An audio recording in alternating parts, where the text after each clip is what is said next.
Institute of Social Sciences, KISS Bhubaneswar in India, is the world's largest fully free residential educational institute and home for 60,000 indigenous children, 30,000 students in KISS Bhubaneswar, 20,000 alumni, and 10,000 in 10 satellite centers in 10 districts of Orissa, including 17,000 girls, providing comprehensive and complete education from kindergarten to post-graduation with vocational and all-round skills empowerment. KISS has fulfilled the Millennium Development Goals of the United Nations Organization. It has been successfully implementing the Sustainable Development Goals 2030. KISS is creating change agents for the society. It is a unique educational initiative for the social transformation and change. It is the first and the largest exclusive tribal university in the world.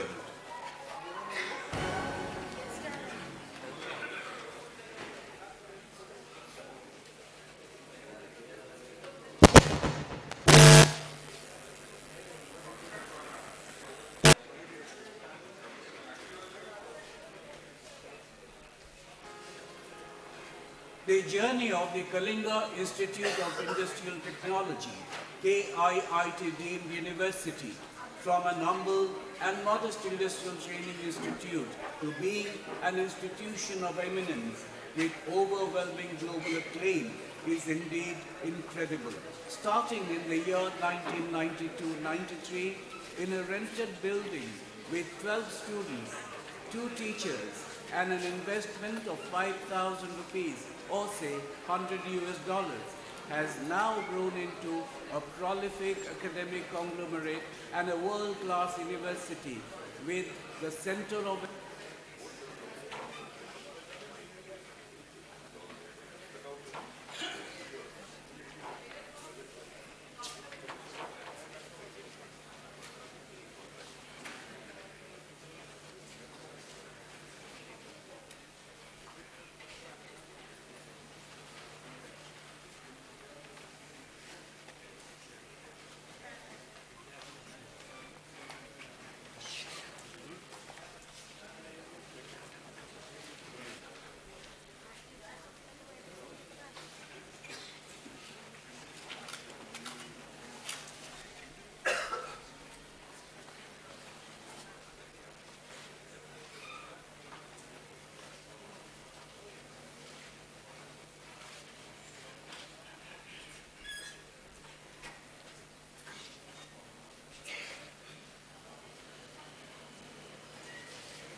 We are honored to host the 13th National Finance Conclave today in the presence of a group of corporate executives, academicians, and students. KIIT deemed to be university, India's first 5-star rated university in QS ratings of 2021.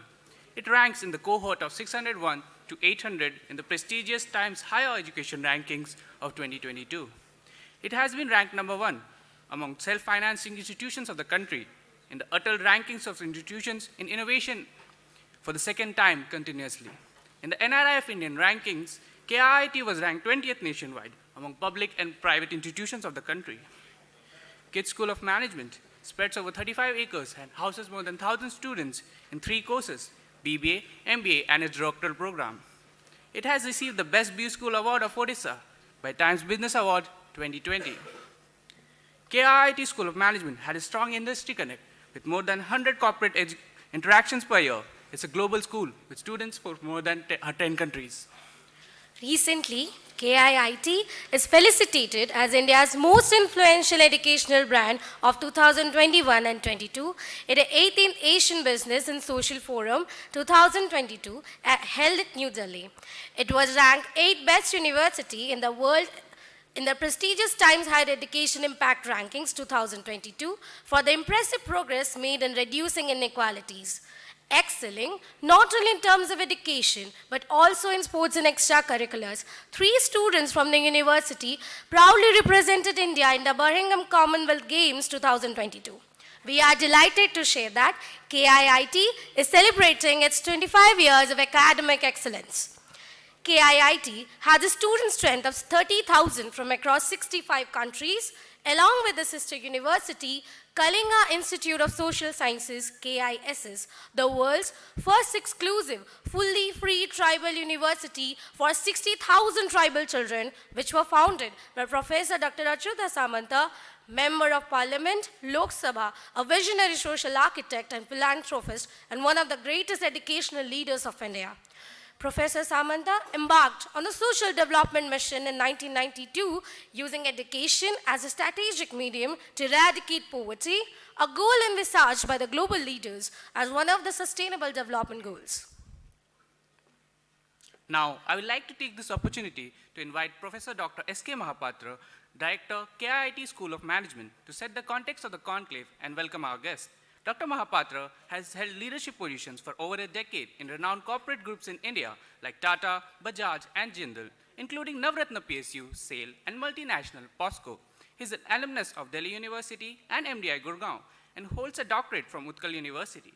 He is widely acknowledged as the HR thought leader, strategist, and turnaround specialist. Sir, we request you to kindly set the context and welcome our guests.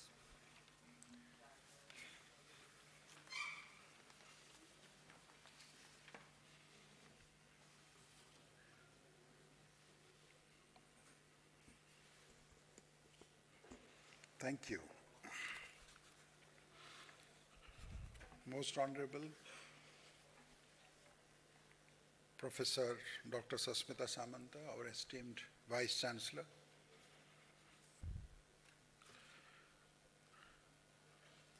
esteemed leaders from corporate, distinguished CFOs from different companies, Mr. Vivek Suman, CFO of National Energy Center, Mr. Manish Kumar Agrawal, Vice President and CFO, Olam Information Services, Olam Group Singapore, Mr. Srinivas Rao, CFO of My Home Constructions, Mr. Vikas Jaishwal, Associate Vice President, Motilal Oswal Financial Services Limited, Mr. Sandeep Dhingra, Head Finance for Global Capability Centers, TransUnion, Mr. Sudhir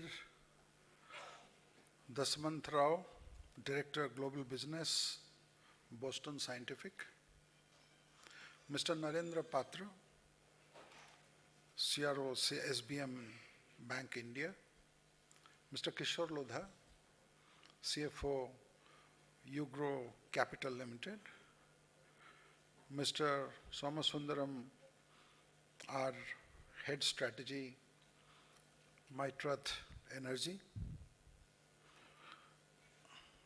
and colleagues from my faculty,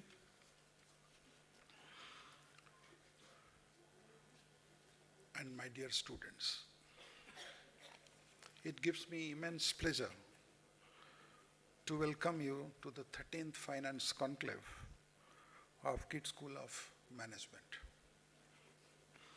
At the outset, I extend a warm greetings on behalf of our Honorable Founder and the entire leadership team of KIT and KIS University and group of institutions to our esteemed guests from the corporate. KIT is incidentally celebrating its silver jubilee in the current year. Though as a university we are younger, we are 18 in our teen, but the achievements of KIT has been phenomenal. If I list out the achievements, it will take over the entire day. I will talk about only the latest, which may make you feel happy about the place where you have arrived this morning or last evening.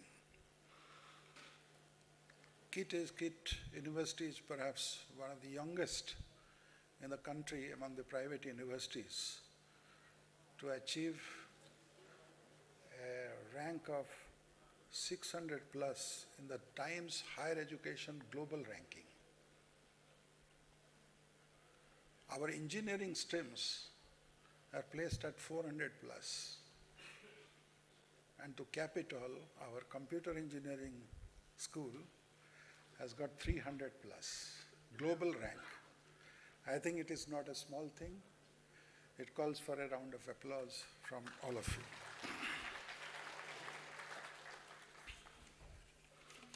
You know, there is an Atal Innovation Ranking, and in that, which is called normally area ranking, in that we are consistently number one in the country. KIT School of Management is a flagship. One of the flagships of, like our School of Computer Engineering, is also one of the flagship of our university. And we are very proud of the legacy that we are creating here. 6,000 plus alumnus working all over the world. The first two batches of alumnus have already created more than 10,000 jobs as entrepreneurs, just first two batches. And obviously, when we keep on adding year after year the alumni contribution of KSOM alone, it won't be less than 1 lakh of job creation for our country. And if we take the KIT universe together, which has more than 1 lakh students already in the alumni base, I think more than 1 million jobs have been created for the world. I think that also calls for an applause.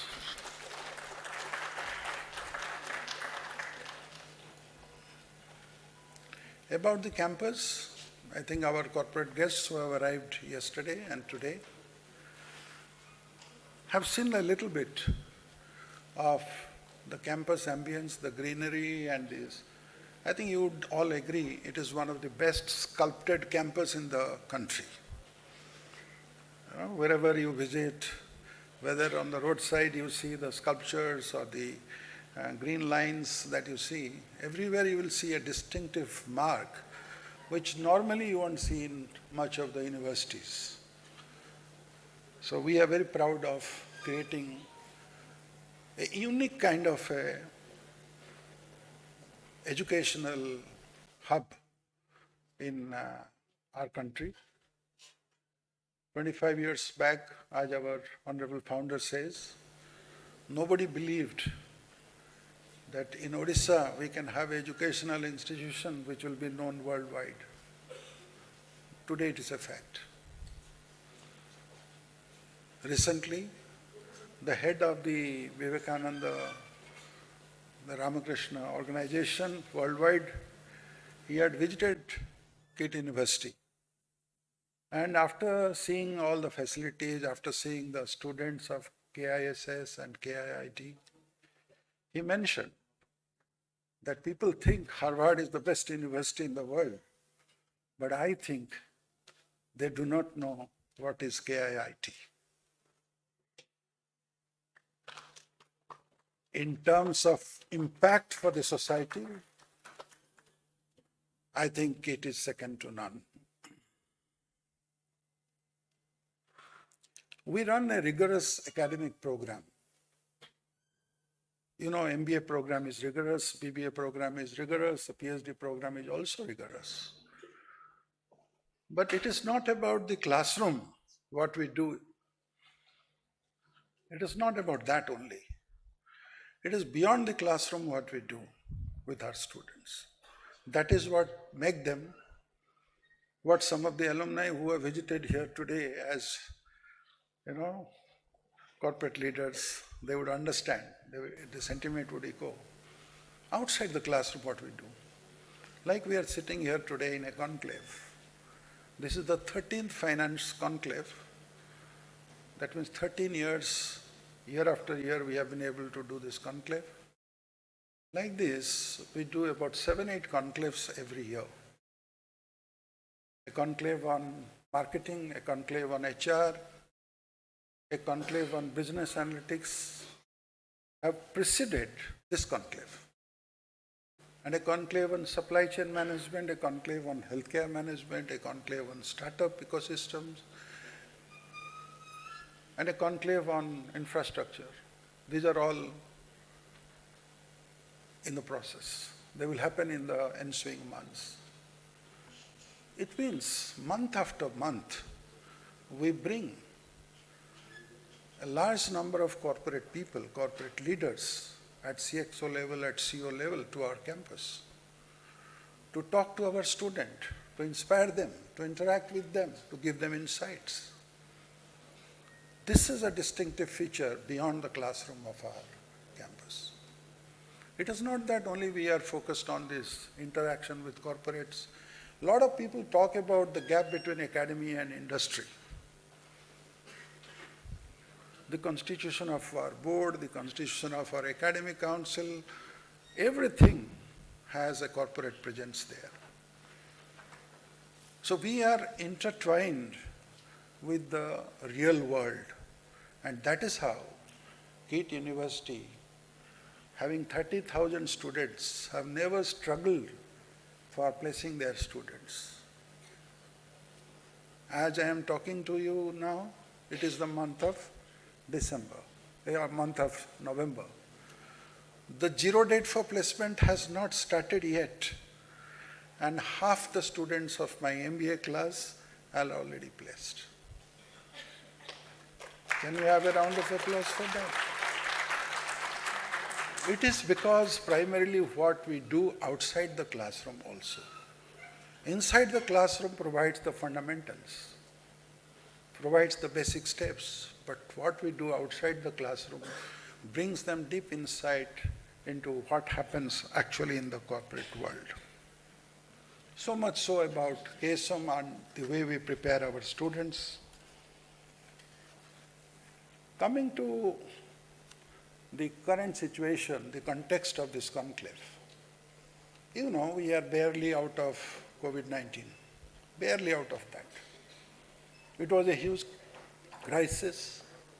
The GDP of most of the countries, even the developed countries, had taken a south dive.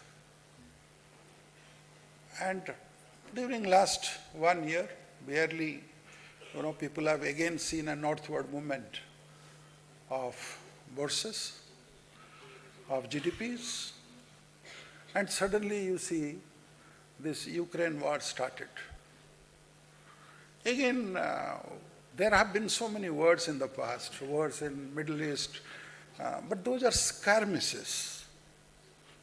Those are not full-fledged wars. I mean, they never affected the world like the Ukraine war is affecting. Why? Because the location of Ukraine is at such a strategic vantage that it is right. Ukraine is called the granary of the world, granary of Europe. It provides maximum wheat to entire Europe and most of the world. To the countries, to the sub-Saharan countries where there is shortage of food, Ukraine, Russia, they are net food suppliers to the world.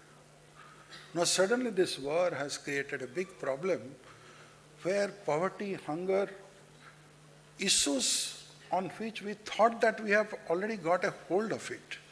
There were 17 sustainable goals, hunger was one. People should not sleep empty stomach or half stomach, they should not sleep. Those issues were there. Suddenly they are staring at our face. Russia is the largest supplier of oil to Europe. Oil, gas, and coal. These are the three fossil fuels, which power 83% of industry in the world, even now.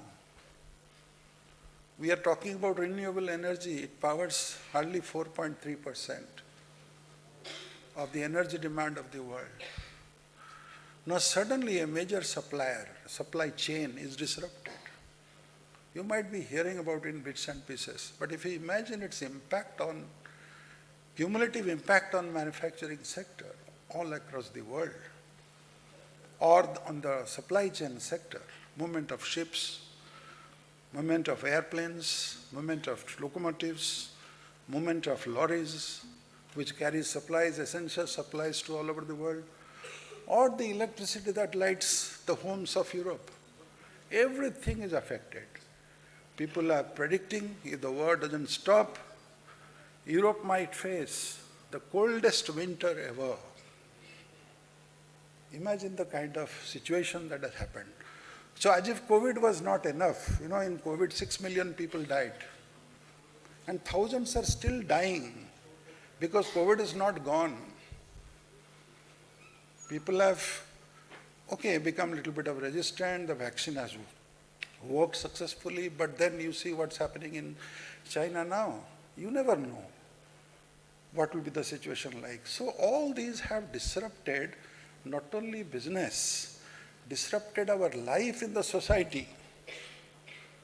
There are three aspects which are very important for business to survive and thrive. One aspect is peace. Business doesn't thrive in war. It is temporary. Some people will make money, some people will not. But overall business growth, overall economic growth requires long-term peace, like 30 years of peace Europe experienced after the Second World War. Continuous peace, that is required. Unfortunately, that situation doesn't exist now. One of the necessary conditions do not exist. Another condition of good business is there should be abundance of customers to buy products, right? One thing during COVID, researchers found that there is the income disparity between rich and poor is growing. While the rich has become 10 times more richer, the poor has remained stagnant for almost 20-25 years. The income levels have not increased. It is in real purchasing power term, it is almost the same. But the larger population, if they remain incapable of buying products in the market, what is going to sell? So market is required. Market demand is required for products and services to move. Otherwise, industry comes into not only industry, services, all arms of business comes to a grinding halt. So society, in terms of providing equality or some amount of good distribution of wealth among people, is important also for business to grow. So one is peace, one is society requires that kind of equilibrium or equity for business to grow. And there is a third thing which is very important, which is called an environment. I am referring directly to the climate.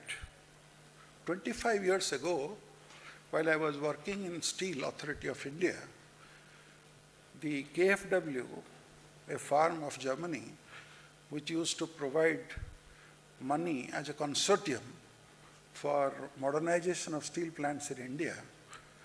So I faced one interview with them.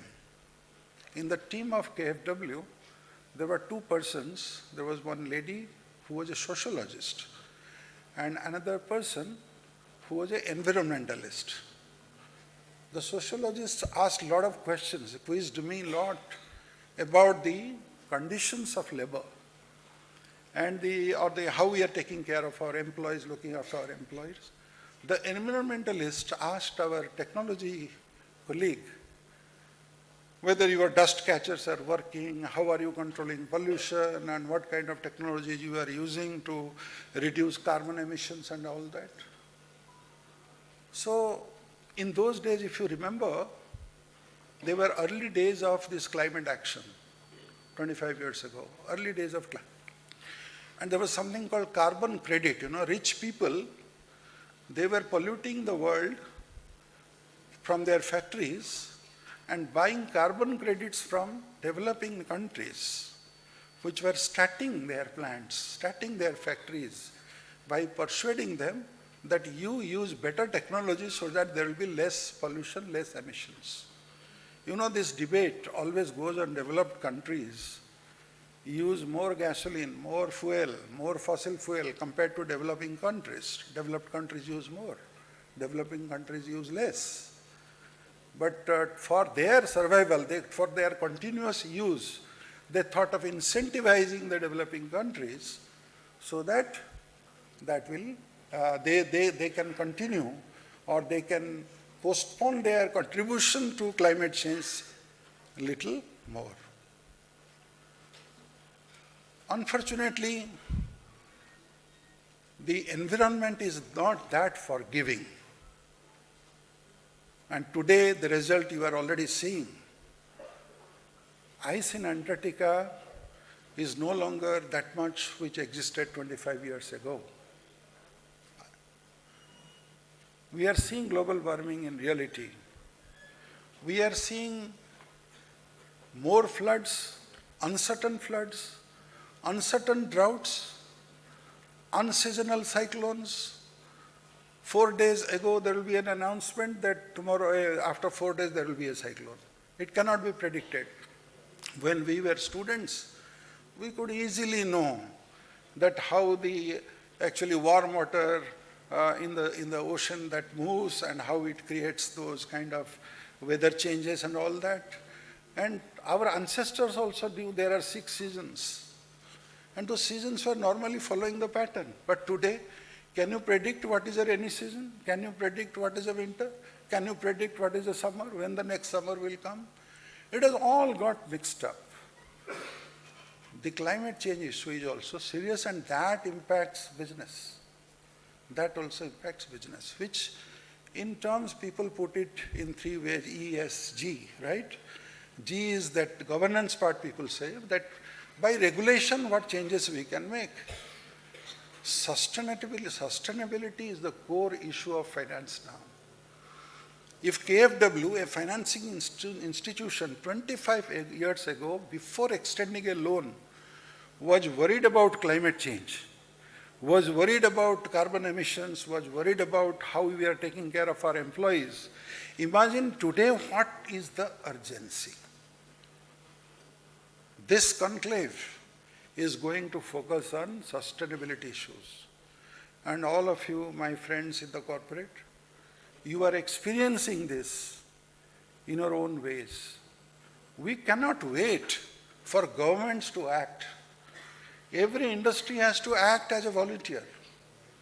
Every individual employee has to act as a volunteer. Every citizen of the world has to work as a volunteer. Together as a consortium, it will help. I was studying a report of McKinsey which said $100 trillion of investment is required for transferring your energy usage from fossil fuel to renewables. $100 trillion. Now, if we wait for that $100 trillion to come from somewhere, from some government, it will never come. So all of us have to contribute little bit from our savings bank to that $100 trillion. Then only it is going to happen. 2/3 of that $100 trillion is required from developing countries alone. India is part of that. So think about it. So this is what is the broad context in which we thought we'll have a conclave, in which we will learn from the experience of our distinguished CFOs who are present here. And we have a format, madam. In the forenoon, we'll have panel discussions, 2 panel discussions. And then in the afternoon, there will be intensive workshops. Every corporate leader will hold 40-50 students together and have a workshop. And at the end of this whole day program, we'll put all the knowledge inputs together in the form of a compendium, and that will be shared with all. So thank you very much, and welcome my friends once again from the corporate arena here. I hope you will enjoy your stay. And thank you, students, for all being here. This is meant for you. The more you give in terms of concentration, in terms of attention, the more you will get out of it. Thank you very much.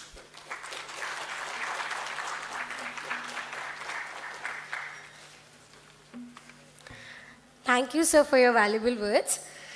We have the pleasure to have with us Professor Dr. Sasmita Samanta, Vice Chancellor, KIIT deemed to be University, in today's conclave. Professor Sasmita Samanta is an accomplished academician and administrator with more than 2.5 decades. Ma'am, we request you to please address the gathering. Thank you. On the dais, respected Director of School of Management, Professor Mahapatra, Dean of School of Management, and of the dais, the senior professors, Professor Misra, Professor Sar, Professor Vishwajit Das, Professor BCM Patnaik, and all other faculty members. I don't remember all the names. Professor Kumar Mahanti, who is playing a key role in organizing the conclaves in School of Management. Dear students, and all the invited guests, delegates present here. I was seeing the faces of all the students while your director was speaking, and you should know that whenever anybody is sitting on the dais, the architect of any auditorium is such that we can see even the person who is sitting at the last bench of the auditorium, and we can read the eyes that what really you all are doing. So while director was saying that you give your focus to the conclave, I was thinking that only you have to take one step, that you should be willing to just go through this journey, then everything will be done. Only you have to think that I have to go through this process, then only everything can be done. And today, while we are talking about sustainability, we are talking about sustainability in finance, I can say that perhaps this is not the first time, or this is not the last time we are talking about this in this campus, because the key objective of KIIT and KISS both to maintain the ecosystem through any means that will be contributing for the development of the humanity. At some point of time, our visionary founder, Dr. Achyutananda Samanta, he realized that what we all are preaching today, mostly all the leaders of the world, they are preaching today that we are talking about climate change, we are talking about pollution, we are talking about environment, but everybody has realized that poverty is the biggest pollutant for this world. And only through eradication of poverty, anything can be done in this world that is sustainable, that is enjoyable, and we can achieve the equity and we can reach up to the level of inclusivity. And for that, he had taken two missions in his life. One is to provide the quality education, because sometimes we all realized, I know that during our time we were reading in our school, whatever our first Prime Minister had said, that if we are not creating the highly paid job based on the technology, based on the knowledge, then this country will go to the extreme poverty because of the very low paid manual jobs. So he thought that if one institution is being established with the excellence infrastructure and opportunities based on knowledge and technology, and then only those youngsters can grab the best opportunities in the globe. It may be or may not be available in this country. Second, he thought through services to contribute for the world for alleviation of poverty. So with two objectives, those two institutions started, and after 25 years, while we are celebrating the 25 years, we all are looking back. The theme we have decided for this 25-year celebration, that building humanity, how those institutions have built up the humanity and contributed for that.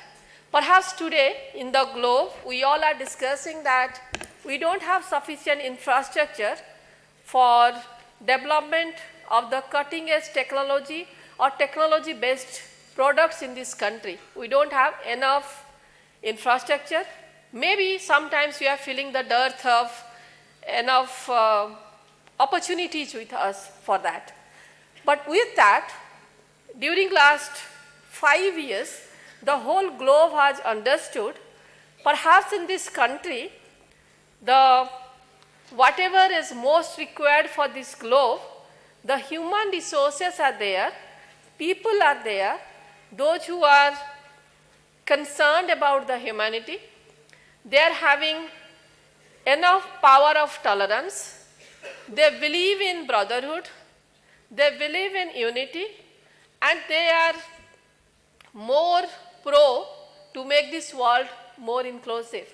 Maybe that culture has been ingrained in each and every individual of this country, and I find in last 1 year, perhaps whole world is appreciating for that. Whenever we are visiting any conferences, workshop, discussing with anyone in this globe, perhaps everybody is appreciating that in India, that you are having the best humanity place, you are having the best place where humanity exists in a different form, what the whole world should see.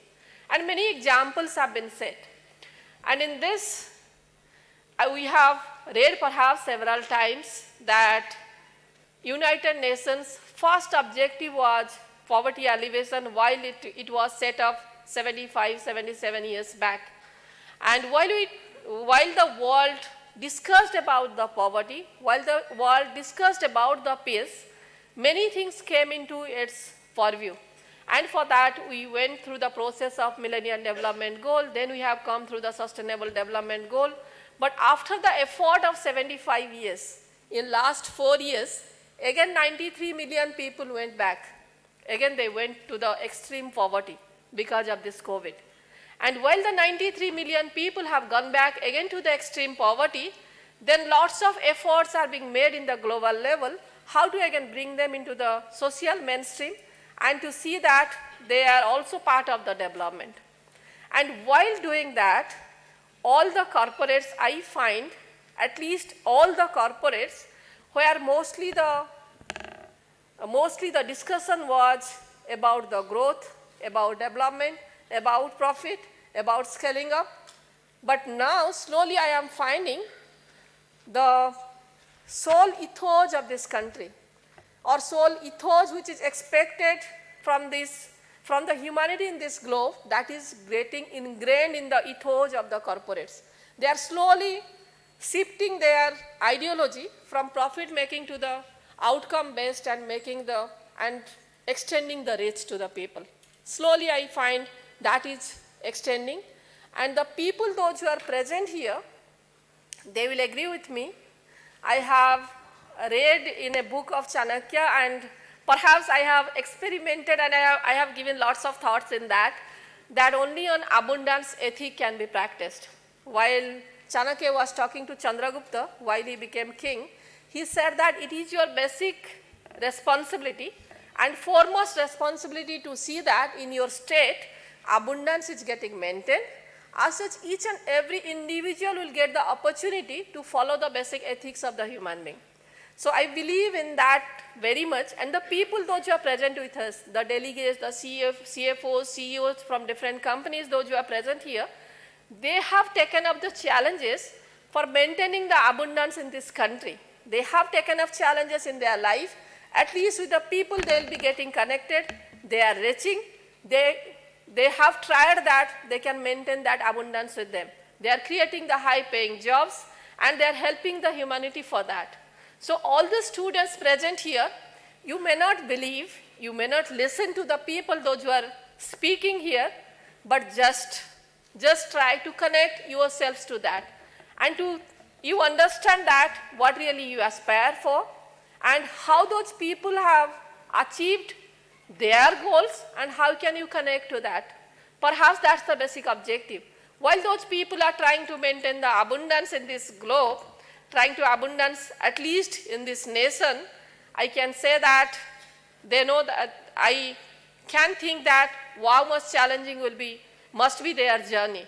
But with that challenge, they are just being driven by that because being in leadership position, we all understand, while we take one step, we are bound to take 1,000 steps after that. We cannot stop anywhere in between. If I want to stop at 5, 10, 15, it's never possible for that. So while they are speaking about that, how slowly they are moving towards the sustainability. Of course, in 2013 Companies Act, the ESG report has become the compulsory phenomena for any companies, but the policies, acts, or any rules, regulation that comes into existence when our thought process is getting changed. Whenever we think that when the people of this country or people of this globe, they think about the world, then only it happens. But now slowly, I find that the companies are not only thinking about this ESG report, but they are thinking about how that concept can be ingrained from the objective of the company itself. So that drive is being done. Of course, you are seeing in this nation, Make in India, Made in India, the financial ecosystem, the other ecosystems are getting developed. At this point of time, the role of each one of the students present here is very crucial. In this university, we have developed the startup ecosystem. You are seeing many startups are coming up from this campus. We have developed the entrepreneurship ecosystem. The students are being hand-holded for that. We have established we have given space to the few multinational companies in the campus. As such, you can learn that how MNCs work, how it starts, how it meets the target and how it achieves, how it goes forward. So all those examples are being set in and around that students can get benefit out of that. You are listening about the 600 global rank. Today, we are in 600 in the globe. Maybe as for our target, we are aiming to go 300 in next 5 years. So efforts are being made in each and every level.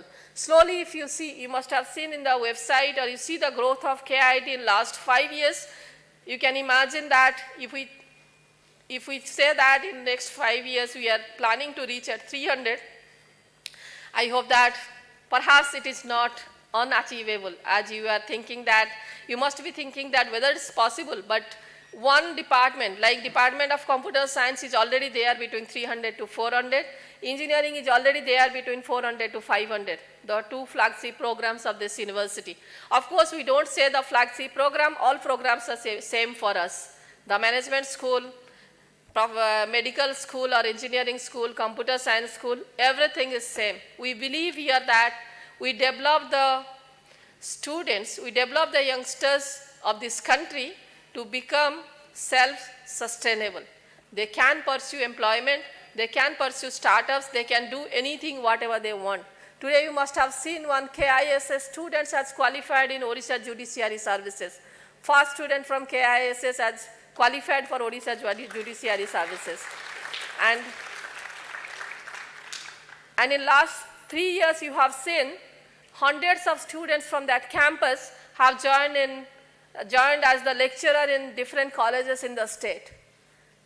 Hundreds of students from KISS, they have joined in the education sector of this country. They have joined as the lecturer in different parts of the country, and also most of them have been joined as the lecturer in the state. So like that, many are joining in medical colleges. Many are joining in medical colleges, dental science colleges. How it became possible? In the lighter when I was saying to our honorable founder before a few days that actually I was comparing my child with the KISS students. I visited with one guest to KISS. The guests were interacting with them, and they complimented that even a 5-year boy or girl, they are able to communicate so confidently. How it's possible? So just I thought about that, how it became possible, why it's not possible for our children. So while I was introspecting about that, then I communicated to our honorable founder that pressure of generation is not there on them. The pressure of previous generation is not there on them, because those kids are coming at the age of 5 and 6, and they are being provided with enormous opportunities in sports, in culture, in education. So whatever they are finding best for them, they are deciding best for them, they are just pursuing that. So they are reaching in Commonwealth, they are reaching in national teams, in almost all the teams of sports and athletic teams of this country, the KISS students are slowly reaching there, making their place there itself. So as they are being provided, and in education I am saying that somebody has qualified in judiciary services, last year somebody qualified in civil services, so they are doing whatever they want to do. So the pressure of previous generation, you have to do this, you have to study, you need not have to go for the sports. So that is not there. So now here you have got you are getting the opportunities, you are in an environment which is very much flexible. That is, I can say that if you are enjoying your journey, you are capable enough to take the decision what really you want to do. I think there will be no dearth of opportunities, there is no dearth of excellency in your life.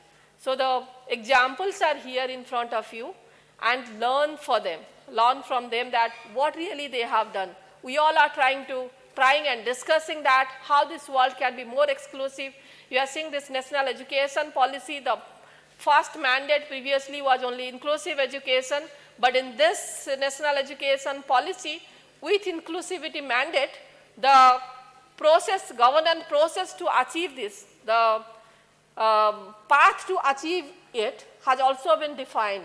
Whether it is, they have defined one medium as the digitization, second one they are talking about connecting the institutions with the world and creating the confidence among the youngsters to move around the world as the global citizens. So lots of mandates are there, and how to get ingrained with the ethos of this country for maintenance of the peace and believe in the universal brotherhoodness. Perhaps what whole world is now talking about. So while the national mandate is there, the generational aspiration is very positive. I am very positive that this generation perhaps is the best generation today, whatever we all have realized previously. You are much confident, you know what really you want to do, what really you don't want to do. And with that confidence, if you put little bit of effort, I think excellency will not be very far. I would like to congratulate each one of the faculty members of finance that they have organized this conclave, and I hope that they must have put lots of thoughts into this and lots of deliberations, knowledge created through this conclave, either through deliberation or interaction that will come to the classroom for the benefit of the students and will come to the research room for the faculty members to work on this for making many more innovations. KIT has created lots of innovations. We are saying that our honorable founder is saying always that we have made in case all the people, those who are surviving of the tax money of this country to the taxpayers, and here we have created many alumni, those who are the job creators. So lots of histories, legacies are being created. So I hope that each one of you should carry that legacy, pride on your shoulder, then only you can march ahead, because we all have understood that till the moment we don't own something, any concept, the legacy, the processes we all follow, till that moment nobody can guide us. I hope that if you own that legacy, have that pride inside you, perhaps the excellency will be not far from you. Congratulations to each one of you for being part of this conclave. I would like to thank each one of the members from industries. They have come here because I find now lots of enthusiasm among the people of industries. As I said, they are much concerned about the society. They are much concerned about the youngsters or the generations. How they are always, I see that positive vibes have been created, that how they can contribute much for the society. So their presence itself, it defines that they are concerned about the world. They are concerned about the generations. Unless why they will be leaving their office far away from here and they will be coming here. So thanks to them for that positive concern for the world. So learn from them, set your own goals and march ahead. Thank you and all the best for the conference.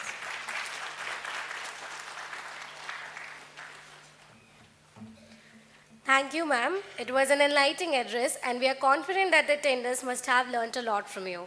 So before we move forward, let's sit back and watch the video prepared by our members of Team Exchequer, the Finance Club of KIT School of Management, in association with Team First Cut, the Media Club of KIT School of Management, on the theme of the conclave.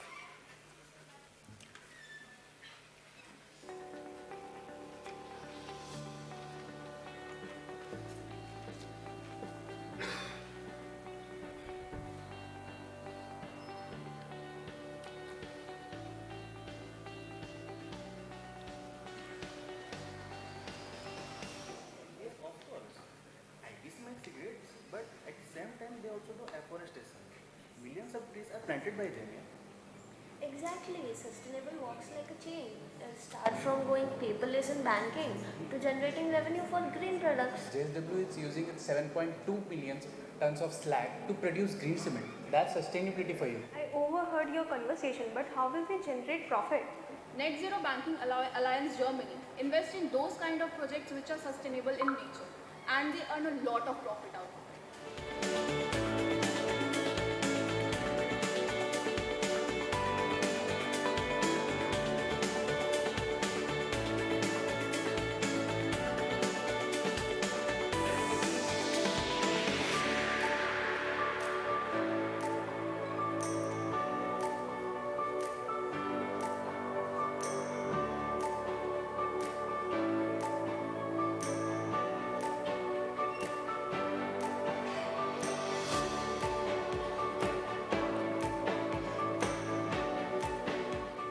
It was really a great experience and mind-boggling one. I would really like to thank the judges for their extensive feedback and again giving us this platform. And we would definitely try to execute all of them into our startup for making it much more efficient and effective in future. So once again, thank you Team Finovate for giving us this opportunity. We really enjoyed the experience and thanks a lot. The idea of pitching a B plan in CSR domain and blending it with financial aspects was amazing. It helped me to revisit the concepts of finances that I learned in my first year and come up with the idea. The panelist was extremely intellectual. They gave some very useful insights which will help me to further ace such case competitions. Thank you so much and looking forward to such opportunities in the future. Hi, this is Kshitij Aggarwal from IIM Lucknow, and it's my honor to have been awarded the first position in the finance quiz which was organized by KIT School of Management, Bhubaneswar. The quiz which I gave was very interesting and had diverse questions from the field of finance. Thanks to KIT School of Management Finance Conclave for organizing this wonderful quiz.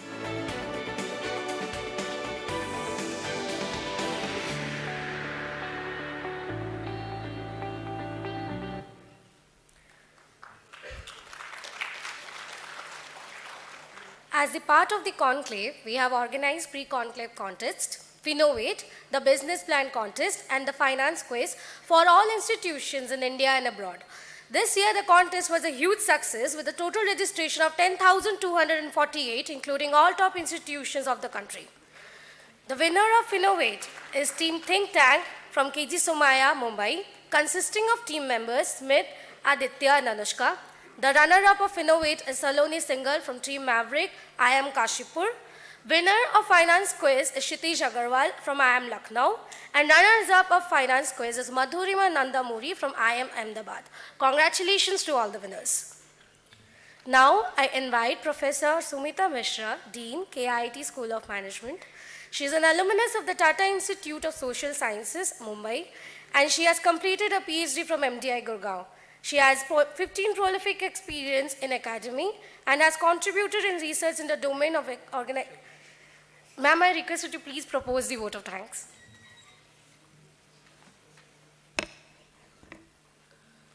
Honorable Vice Chancellor Madam, KIT Team to be University, respected Director, KIT School of Management, panelists and workshop facilitators of the 13th National Finance Conclave, faculty colleagues and my dear students, it is my privilege to propose a vote of thanks on the occasion of the 13th National Finance Conclave. At the outset, I express my deep gratitude to our university leadership led by our honorable founder, Professor Dr. Achyuta Samanta, for emphasizing on quality education with relevant partnerships with our corporate stakeholders. I also express my deep gratitude to our Vice Chancellor Madam, Professor Dr. Sasmita Samanta, for an erudite inaugural address. Thank you, ma'am, for highlighting the need for humanity, poverty alleviation, and sustainability in the times to come. I thank Mr. Sameep Panda, Vice President, KIT University, for laying down the foundations of the conclaves and conceptualizing them to the level that they are today. I thank our Pro-Vice Chancellor, Professor Dr. Saranjit Singh, for his steadfast support to all the conclaves and immense contributions in building relevant conclaves. I take the opportunity to thank our Director, Professor S.K. Mahapatro, Chairman of the conclaves, for his guidance all through. My gratitude to Professor Kumar Mohanty, Director, Training and Placement, and his team, and Contempo, our knowledge partner, for guidance and provision of sustained corporate connect. The conclave is always the result of the tireless efforts of the convener, Dr. K.K. Ray, the faculty organizing team of the finance area, along with the administrative support provided by Mr. Samavesh Naik. Thank you all. The true beneficiary of all our conclaves are our dear students. So thank you all for your participation, for your audience in the conclave. Looking forward to day-long contextual discussions in the conclave. Thank you and all the very best.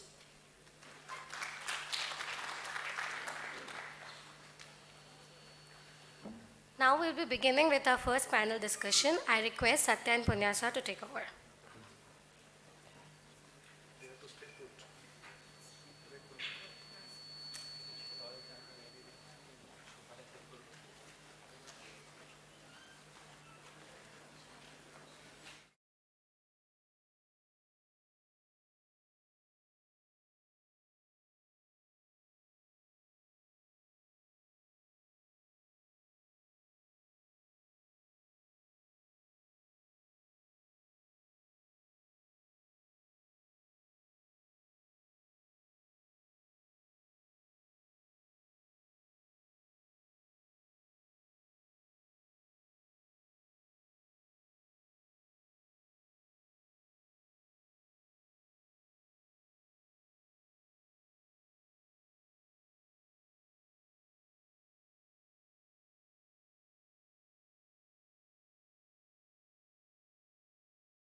Satya, welcome you all to the first panel discussion on the topic Financial Sector Outlook Navigating the Sustainable Landscape. This panel discussion is a part of the 13th National Finance Conclave of KIT School of Management on the theme Financial Ecosystem and Sustainability, the Emerging Trends. I would like to welcome Mr. Vivek Suman, who has acquired a wealth of knowledge in mergers and acquisition as the CFO of a prominent national energy company and a pioneer in IoT, renewable energy, and development of sustainable smart cities in Oman. He is regarded as an authority in this sector and received the CFO Story Club honors in 2022 for his efforts in investing and finance. He is a highly skilled transaction advisor who has previously worked in India, Middle East, and North Africa region with Big 8 accounting firm Grant Thornton. Presently, he serves in the MIT World Peace University Pune Board for Commerce program. Throughout his career, he has always sought ways to work with budding entrepreneurs and startups, especially in sunshine sectors such as renewable energy and utilities.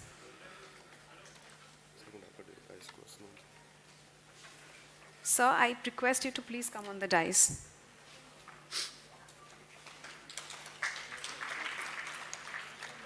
It's a privilege to welcome Mr. A. Srinivas Rao, who is presently working as the Chief Finance Officer with My Home Constructions Private Limited, which is a part of the My Home Group.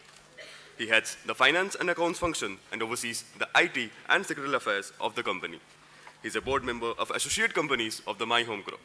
He is also a qualified chartered accountant with 30 years of experience in managing treasury funds, implementation of VAT, raising funds, execution of contracts, and making strategic decisions for several companies. So, we request you to please come to the stage.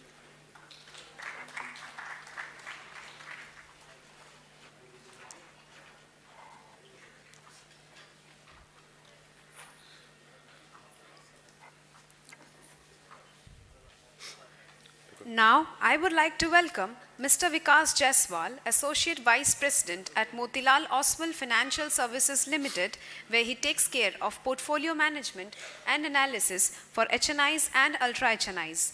With 10 years of experience in the financial sector, he has also worked with two esteemed banks of India, HDFC Bank Limited and ICICI Bank Limited. Sir, I request you to please come on the dais. I would now like to welcome Mr. Manish K. Agarwal, Vice President and CFO, Olam Information Services, Olam Group, Singapore. He is a finance leader with 20 years of experience in building and transforming finance functions. He has worked in different sectors like telecom, oil and gas, and ITS companies. He has also worked with various companies like Bharti Group, Tata Group, Olam Group, where he partnered with senior leadership teams and CXOs in shaping the business growth trajectory. He was awarded as CEO India Magazine as one of the emerging finance leaders in India for 2016 and 17. He is also a chartered accountant and holds the leadership certification from Stanford University. Now, I would like to introduce the moderator of this panel, Mr. Sandeep Dhingra, Head Finance for Global Capability Center, TransUnion, for multiple locations across the globe, including India, Africa, Europe, and America. Prior to TransUnion, he spent time at Flextronic, FL Smith, Standard Chartered, and Temenos, leading centers from an operational delivery and finance capacity, managing relatively large team across the globe, including Poland, Romania, India, and China. Mr. Sandeep has over 2 decades of experience post-qualifying as a cost accountant and a rank holder chartered accountant. Sir, I would like you to request to take over the session for the panel discussion.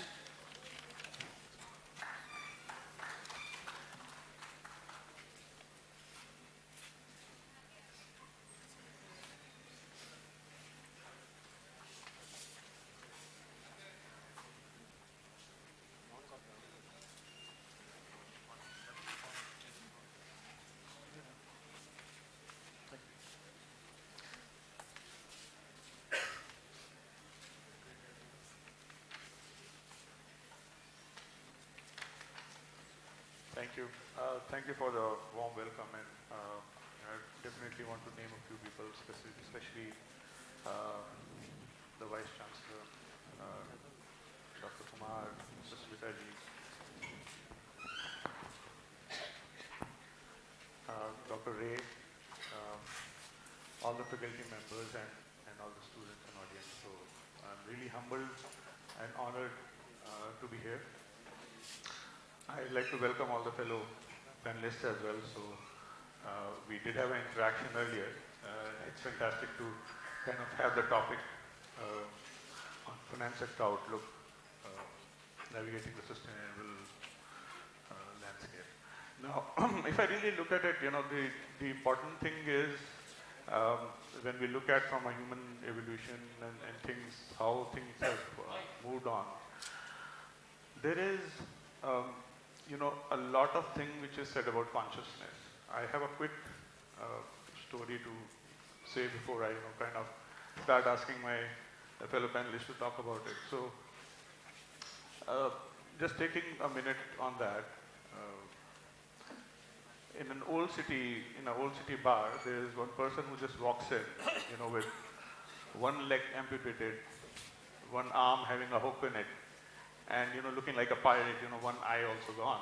So, he enters and the barman, tries to serve the drink, and then he realizes, oh, this is one of the persons who's been there for, years back, 10 years back, he saw that person. And he asked, so how are you doing? He said, I'm perfectly fine. You see, I'm perfectly fine. He said, but, your leg, he said, yeah, no big deal. I went for a war where, I got there was a bomb and I just in time kind of could not move out and, the leg was amputated, but I'm perfectly fine.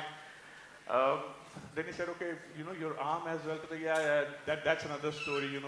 We were on a ship, we fell off and then things happened and basically we had, some kind of an incident and, that got amputated. Then he said, okay, what about your eye?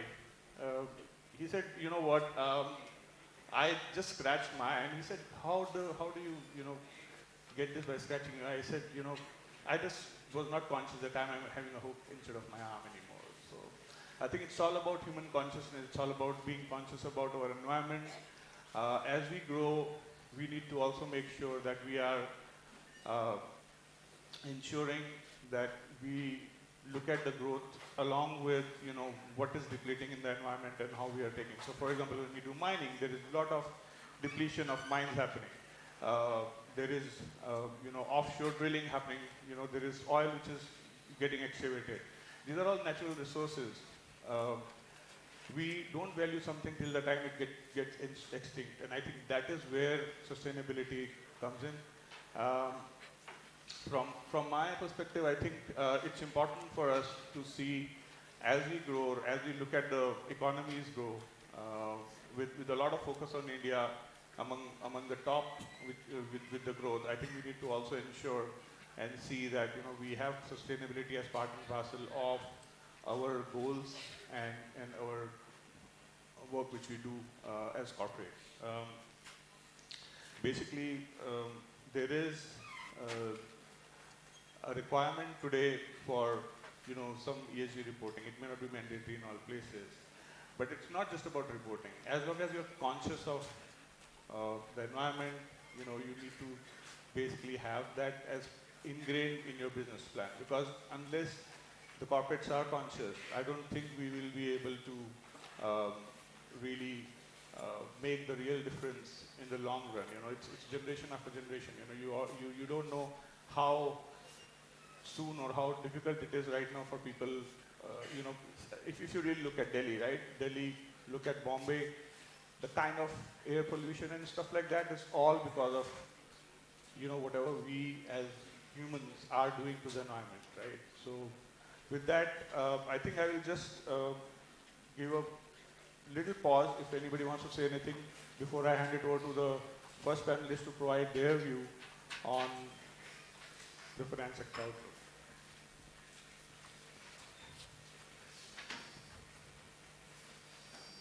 All right, as long as you're conscious, I'll hand it over to Mr. Vivek Suman, CFO, National Energy Sector. My pleasure, Sandeep. I think my voice is going too loud. But I'm excited, which is obvious from my voice, to handle this topic, which is my core nowadays. But I will start with asking a very silly question to all of you. Raise your hands if you believe climate change is a hoax or COVID-19 never happened. Very good. So now we have an audience which is aware. and also not supporting Mr. Trump. 2 years ago, he was saying the exactly same thing on the Twitter. So as we all agree now that ESG is quite an important and critical subject, I'm going to divide my opening remarks in 3 steps. First step, I will discuss with you why there is so much urgency now. Second step, I will go and discuss about it. What is the reason Indian ESG investment is growing so fast, and what is the status of it? And finally, I will conclude with you what is there in it for finance graduates like you who are coming out of such a STEM university. So let me take the first step first. The urgency is automatically because of our Prime Minister Modi has taken a pledge in COP26 last year that by 2070 we will be net zero. Now that pushes all finance sector and my friends here towards bringing those funds to create a net zero society. That's the point number 1. Point number 2, as country like India, Indonesia, who are near to sea and exposed to climatic conditions, are facing more adverse climatic incidents nowadays. If you say last 5 years, just now your Vice Chancellor was talking about a funny event which has happened in Bhubaneswar, the cyclone which has devastated this campus even. And I realized that such kind of events has grown up exponentially. Now, I don't know if you remember, any of you remember here, there was a photograph which was in media last 2 years. A woman from a coastal village of Odisha was trying to fetch water from a hand pump which was 6 meters high, as long as this auditorium is. And she was trying to fetch it with a rope hanging to it. And the reason was very simple. The soil was eroded due to sea events, and she was trying to do, and it was a national media fiasco. You will be amazed to know, only in Odisha, 28% of the coastline has been eroded, which is 158.3 kilometers. So go 158 kilometers and 1 kilometer in the side. That much land mass is gone, only in Odisha. And that is why this is so much important right now, and there is an urgency that everybody takes that as an event and a challenge. Now let me take you some facts and figures. I will start with first world figures. If you are aware, you are from finance and you should be aware that there is a huge asset under management right now as we speak, which is under sustainability domain, which is approximately 17.1 trillion. First top 3 economy you take, add their numbers of their GDP, and that's the number we are talking here. This number, according to Bloomberg, by 2025 will grow to $53 trillion. Yeah. Now that growth, you imagine how that will happen, which is 30% of the all asset under management, which you guys will tomorrow managing it. And that is why world is too curious, finding ways to bring regulation and strategize this segment. Why India? What is the situation in India? Now, I will give you a good news about India. India is growing much faster than anybody else. Last year, year on year, we have recorded 585% growth only in green bonds. The numbers are also very encouraging there. We are talking every year India has to bring $100 billion in the country, which has to be there for next 5 to 6 years at least to stabilize our ESG targets, which we are targeting 2030, where we are saying our 50% of the power generation will shift from coal, which is of course a very bad greenhouse emitting gas, to renewable energy, where I contribute somehow. And that is why this is now very much important and we are discussing today. Now I will conclude what is there in it for you guys. And I will cite a report from CFA Institute, which is a US-based institute. They did a survey on 2021 about ESG skill sets. What they found was quite amazing.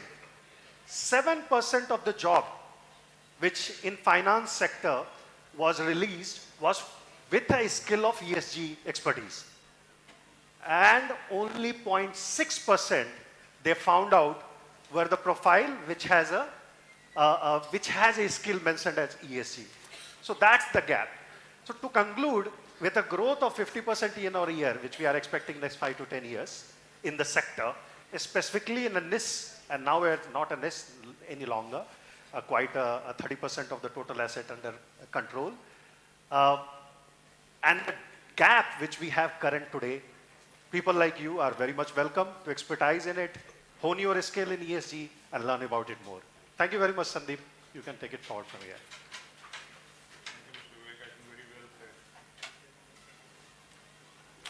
Thank you, Mr. Vivek.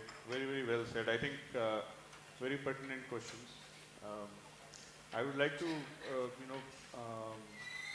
ask Mr. Manish, to probably provide from a, from what perspective Vivek has just mentioned, to build it further and provide his views as well. Thank you. Thank you. Thanks a lot. And first of all, thanks KIT, the entire management of KIT, for giving this opportunity to be part of this, this group, and the proud student of KIT. So thanks a lot. See, the sustainability or the sustainability finance is not a new issue, right? Yes, it has come late in India, but in the developed countries, it has been, there for long. A lot of work has been done in the developed countries, right? But in India, and since India is going to get impacted seriously because of the climate crisis and the sustainability related factors, the issue is now taking pace. Just to tell you, some of the commitments that India has made, and Vivek touched upon that. India is committed that by 2030, we would reduce our dependency on the fossil fuel by 50%. Right? Today, we use about 65% of fossil fuel for our electricity needs or the energy needs. That has to reduce. India is also committed that by 2030, our carbon intensity will reduce from 35% to 33%. And mind that we are talking about reduction in carbon intensity with the fact that we are still a growing economy. We are still growing by 6 to 8, and we want to grow by 10%. So for us, the carbon intensity has to increase, but India has taken the target, we will reduce the carbon intensity, and this is a big target. And what in terms of finance for that is a big number. Vivek touched upon that piece also. We will need about $2.5 trillion by 2030 to meet these commitments. And just to give you some context about these numbers, $2.5 trillion is the current GDP of India. We will need about $10 trillion by 2070, or much more than that, if we have to become net zero, which our Prime Minister has actually committed. So these are big targets. These will require really, really big money to flow in actually. And why this money will be required? Because we don't have those technologies, we don't have those equipment, machines to do lot of transition from fossil fuel to renewables basically, right? For example, there is a lot of research has to be done in electric vehicles. There is a lot of research that has to be done as to how we completely move from fossil fuel to green energy. A lot of investment is required. So that's one part of it. Now I find there are three key challenges, that we all need to understand. And as a student, you guys must understand these three challenges basically, right? Because this term is coming into India, so India has to take this in its own perspective. One is lack of taxonomy on sustainability finance, right? Today, how do you classify sustainability finance is an issue, right? Which product or which economic activities will tantamount to be sustainability finance is a big pain. Because you have got a limited money, right? Money is just not flowing like anything. You've got a limited money, so you have to first define the taxonomy so that you can create strategies around the same. That's the one challenge basically that we face. The second challenge that we face is lack of standard data. What India is doing, India is using the global database to identify the areas wherein we can work on sustainability or the sustainability finance. Now, Indian position is a bit different from the developed countries. So India has to develop its own database, which is not there. And that's where I think, the students like you or the engineering student has lot of role to play, wherein, the technology use and other use would be very much relevant in developing that database. It is not simple process, it is quite complex actually if you see. It may look like a simple database, but then it is quite complex problem. And third problem, which is targeted incentivization, right? And it depends upon the first two things that I talked about, right? Unless we know which sectors we have to target, which economic activities we have to target, we can't really move the needle, right? So that's the third challenge which I feel is important. Now, what's happening about the real investment into these areas? The investment that is happening in sustainability finance is just 1/4 of the required one, right? I was just getting through a report. We have just invested $44 billion in 2019 against the requirement of $200 billion. And the fact is, if we are not able to do something by 2030, the situation in India will become irreversible. So this is the problem. So I give it back to you. Thank you so much. Just a follow up on before I move to the next one, Manish ji. From Olam perspective as an organization, are there any key things which are being done for the sustainability? You might want to just add something there if it is okay to. No, absolutely. I think, so just to give you perspective about my group or Olam group, basically, we are into agri sector. We are present there in 65 countries, and we are leaders in various commodities, be it coffee, cocoa, almonds, or any other commodity. We are either top 1 or top 2 or top 3 in the world, basically. Quite sizable group. And agri sector is seriously impacted due to sustainability, the climate change, right? Because the demand is increasing, right? But we have got the limited land to produce, the outcomes, basically, right? So that's the one challenge as to how do we do it. Second is, all the farm produce will require water. And there are certain scary facts that how much water is required even to produce 1 kg of, some vegetable or something actually to eat. It requires huge water. And water again is getting depleted. So that's again challenge. We need to see as to how do we overcome these challenges. And there is lot of work is happening in our company towards the same. Not only that, we are also going ahead. So one of the problem of sustainability is also, as I explained in the first part, is how do we measure sustainability impact, or how do we measure the climate change impact? How do we measure the carbon emissions? It is a complex process to measure the carbon emissions, right? It is not as simple. So what we have done, we have actually started 2 applications globally. One is called Terrascope and another is called Adwa. The Terrascope application, and it's a startup basically, which is there in Singapore right now. We are doing a lot of R&D there in Europe and other places. But effectively what this application does is, or the entire team into this application does it goes to the corporates, understand their business, and then try to understand as to how much carbon emission the corporate is doing. It's a very, very complex process. There is a team of hundreds of engineers which is working towards the thing, because it is a complex algorithm that we work basically. So that's for the corporate we are doing. Similarly for individuals, so if I come from Chennai to here in Orissa, I took a flight. I need to understand as an individual how much carbon emission I have done basically, right? So I'm coming for this conclave, but I'm also, emitting some carbon. Now this application Adva that we have launched helps individual to track their carbon footprint, right? So I think we are doing quite a lot. In addition to this, we are also doing R&D to apply, sustainable practices of farming, right? So earlier 1 kg of tomato was used to produce in 100 liters of water. We have done some research in Netherlands wherein only 1 kg of water is required to produce 1 kg of tomato. So there is a 99% of reduction in the water consumption. So these are the things that we in Olam Group are doing. That's fantastic. Thank you so much for adding that, Mr. Manish. I hope the discussion is adding value to the audience.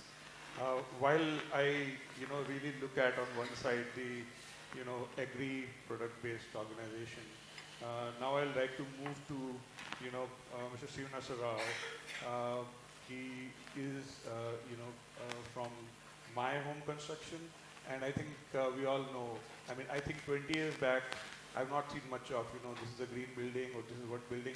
And when it all started, even I used to feel, the building is, it's brown. Why are they saying it's a green building? Then I finally asked those questions, and I realized, this is all certification which has started, silver level, gold level, platinum level. So maybe Mr. Srinivasa Rao will be, in a better position to, help all of us understand how does that work. Thank you, Sandeep, for raising that question. Actually, even I was wondering when I joined with My Home Constructions, how can a building be a green? Exactly the same question I have asked, though being a chartered accountant and worked in various other industries. So I think people may not know pretty well, but building industry or construction industry is the first one which has practically realized this ESG principles to a certain extent.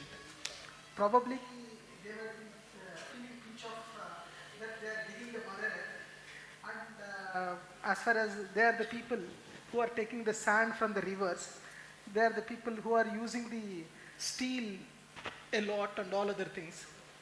And all these things, why we are doing it?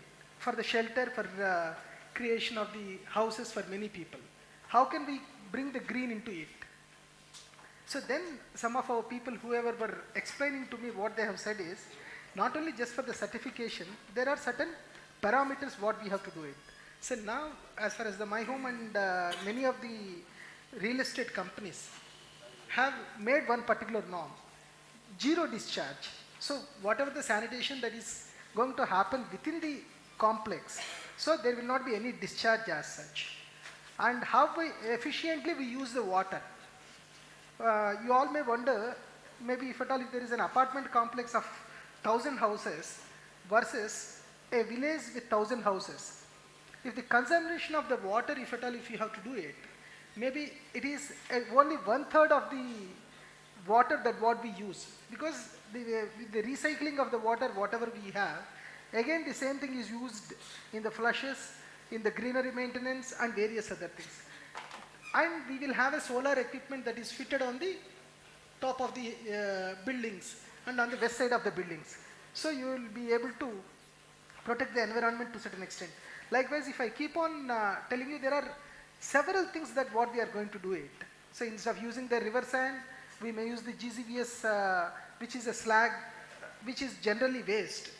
And we are mixing with, by using several technologies in order to strengthen it. And one more important point is water resources, whatever we have to consume for the construction is changed with the technological. We are using a formwork technology, that is a Maiwan centering technology, where the consumption of the water comes down, maybe surprised, it will be 100th. So if conventionally, if we have to have 100 houses to be built, and using the water for the curing of the houses and all other things, when we use this Maiwan centering, by using a technology, cement and ZZBS and various other things, we will be able to do it. So there are a whole lot of parameters and 33 top parameters. All these parameters are checked by the concerned authorities, and based on those particular things, these certifications are given. So that means, though one way you are spoiling the environment, how much less spoiling you are doing in order to provide the shelter to many people. This could be the thing. So now we have Indian ratings and we have LEED Platinum and various other things. And as far as the My Home is concerned, we have a norm internally. All our commercial, certainly Platinum, residential, minimum Gold. But one of our projects we have got even the Platinum rated award. That way, though being in the real estate company, as far as the ESG and these are all, whether we have expressively mentioned anywhere or not, these are all practiced. And practiced in a true sense. But the problem here is, it is costing more year over year. So where from we have to collect this particular cost is again from the customer. So it is burden. So the generations which have really spoiled made us to pay that penalty, or the generation which made us to grow to pay for that particular thing, for the growth, whatever we have to do it, we have to see. And whatever we do it, whether we call about our earlier generations or current generations, we have to take up the responsibility of handing over of the earth planet, at least in a livable condition to the coming generations. That's to some extent. Everybody is, it is there in the lip service today to a maximum extent. From the lip service, if it really acts into it, because unless and until we discuss, think and all other things, we will not be in a position to act it. I feel with these kind of discussions that are happening, these are going to be reality. That's it, sir. Thank you so much, Mr. Srinivas. Just before we get into the next one, what the current financial sector in India is doing, for the purpose of sustainability. Like this was more specific to your organization as such, and if you build on it, if you can just give a few lines about that, and then probably we'll move to the next. See, when we talk about the financial sector, for economic growth of any country, from the individual to the country or something other, the inclusiveness of the financial sector is important. Maybe if at all, instead of going to the history, which you can Google it or whether you have it, in a current day environment, say India is better placed with, say, always there was a complaint, the inflation in India was one of the highest. But today the situation is, there is a double-digit inflation in the US, whereas we are at 6.5 to 7. Whether the growth of interest rates, if at all, if we have to talk about it, they were always claiming that 1 to 2% of thing, where we were about 10 to 12% of things. But still we are in the single digit as far as, if at all, in a statistical manner, if you have to say growth, 200% to 300% of the interest rates that are happening the world over. The financial sector support, if at all, if we have to give it, the capital markets and various other things which has to spread a lot. The problem that is coming today is with the inflations that are there with the highest interest costs, there is a lot of compromise on the spending on account, spending with a environment in the back of mind. What is cheaply available? Say if at all, if I have to take a glass which is environmentally friendly, it may be about 25 rupees. If I go for a PET bottle, it could be 10 rupees. So finance is a part that is coming into the way, where you have to spend keeping the environment in consideration, or your economics into the consideration, where you have to spend. So, in the opening remarks, even I think Mahapatra or someone was telling, the advanced countries are in fact generating the more carbon gases rather than the developing nations. So today, are we paying penalty for the mistakes that is done by the advanced countries or whatever it is? So though the financial sector and the current economic sense making us to follow the ESG, whether the cost and benefit analysis really works or not, we have to see. Since he has asked a specific question and being a building industry, today, if at all, if we have to spend more money on ESG compliant buildings or something or the other, I need at least the cheap capital. Whether we are going to get the cheap capital or not is a big question. And couple of days back, even Nirmala Sitharaman announcement, if you say 16,000 green bonds are going to be launched. Whether what kind of the interest rates? So whether we will be able to subscribe at a lower interest rates? Who are going to subscribe those particular bonds? God only knows. Even people are giving different opinions. They are going to be as equivalent as the GSEC rates. If it is going to be as equivalent as the GSEC rates, and why it should be called as a green bonds, but for the reason that the country or the PM participated to the COP26 and wanted to commit for it, it has become a lip service. Say, I am constructing a building with a platinum rated, and can I get an interest rate lower by 1% than the others? So that is the question. So now with the financial sector is taking a part into the protection of the ESG, But whether the support from the government, whether we will be able to get it, or sacrifices from the individuals we have to do it, or the public, whoever is consuming that has to pay for the higher price. So we have to take all these into the consideration, and since we will not be able to do everything in one go, we cannot spend $100 trillion or $30 trillion, all the statistics in one go. It should happen only over a period. Since we started spoiling this from the 18th century industrial revolution, now technological revolution and digital revolution. So whatever sin we have created to a certain extent, it should not be considered as a problematic, because that was the path which we have traveled for the growth.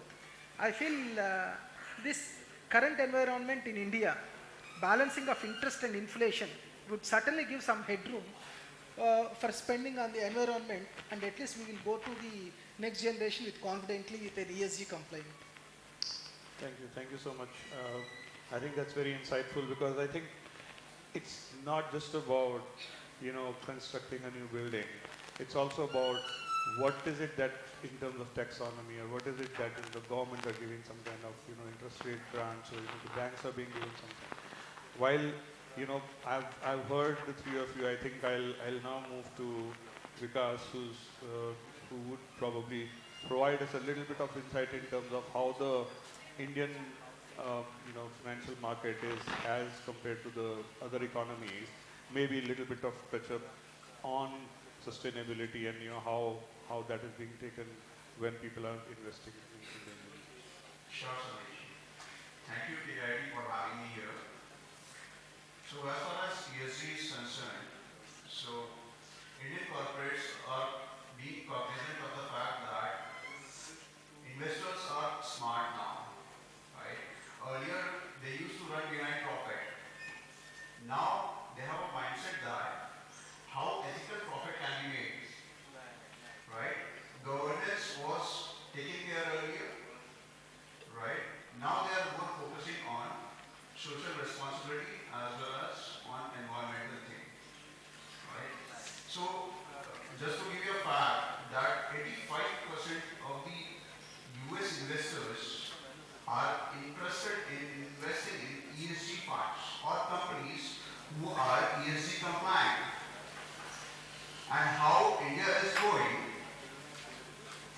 So, in India, if you see, the kind of AUM, asset under management we have garnered is close to 30,000 crores, which is huge. And in no time, in a span of around 3.5 years, right? Having said that, India is going to be very well placed as compared to global economies. And in every terms, be it your CPI inflation, be it on monetary tightening, or be it on the news of Russia-Ukraine war, the news which market has already discounted, right? So, countries like Europe, US, UK are going through some of the other crises. India is altogether in a different zone. How? And what is the reason behind it? The reason is the kind of conviction retail investor has in Indian market is so robust that we are no more dependent on FIIs. Right? So in the last decade, if you see, in the last decade, India has gone through multiple events. We have seen new government coming to power, we have seen VERA implications, GST impact, demonetization, and then this pandemic. But nobody had thought that Sensex will cross 62,000. Why I am referring to Sensex? Because it shows the health of the economy, right? And now, back a year, when investors were waiting, now correction will come, correction had already came. And within a month, again the market bounced back. The reason being, this market is no more a sentiment-driven market. This market is an earning-driven market. How? Let's see the GST collections. Since March 2022, our GST collections are crossing 1,40,000 crores every month. The number of the last month was 1,50,000 crores, highest ever. So what this depicts? This depicts that this is a source of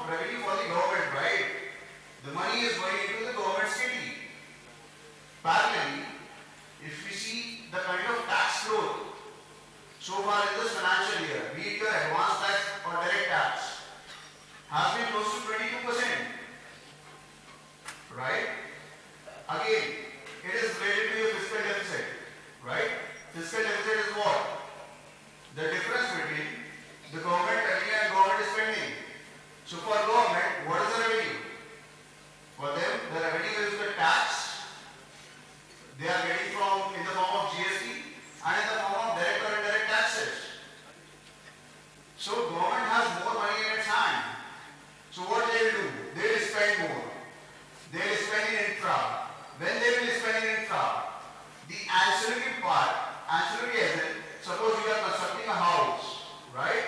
You need cement, you need steel, you need wires. So just to name a few companies, just a disclaimer, I am not in favor of any such companies. Just to give you an example, for example, if you are constructing a house, you will end up using cement, right? Like electronic cement, right? You will end up using wires, right? Like polymer wires. You will end up using switches, right? Like Havels. You will end up using paints, right? Like Asian Paints, right? And sale of these companies will slowly gradually keep on increasing, right? Now this is one aspect. Another aspect is, as far as corporates are concerned, right?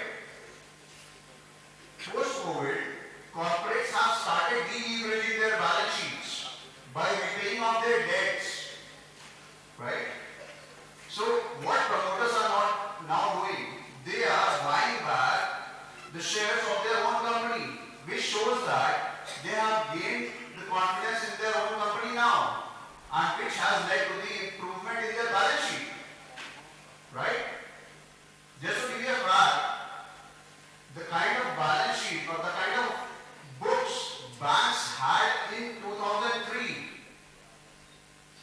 now they have such kind of book in 2022. The book is so clean and PAs are so low that the companies like your ASCFCs of the world, Axis of the world, ICICIs of the world, these companies are the pillars of Indian economy, right? So slowly, gradually, India is heading towards a growth trajectory. Apart from this, certain reforms were being introduced by government. For example, the PLIs. I don't know how many of you know about PLI. PLI is Production Linked Savings Scheme or Incentive Scheme. So now what government says to a company, the more you sell, the more incentive you get.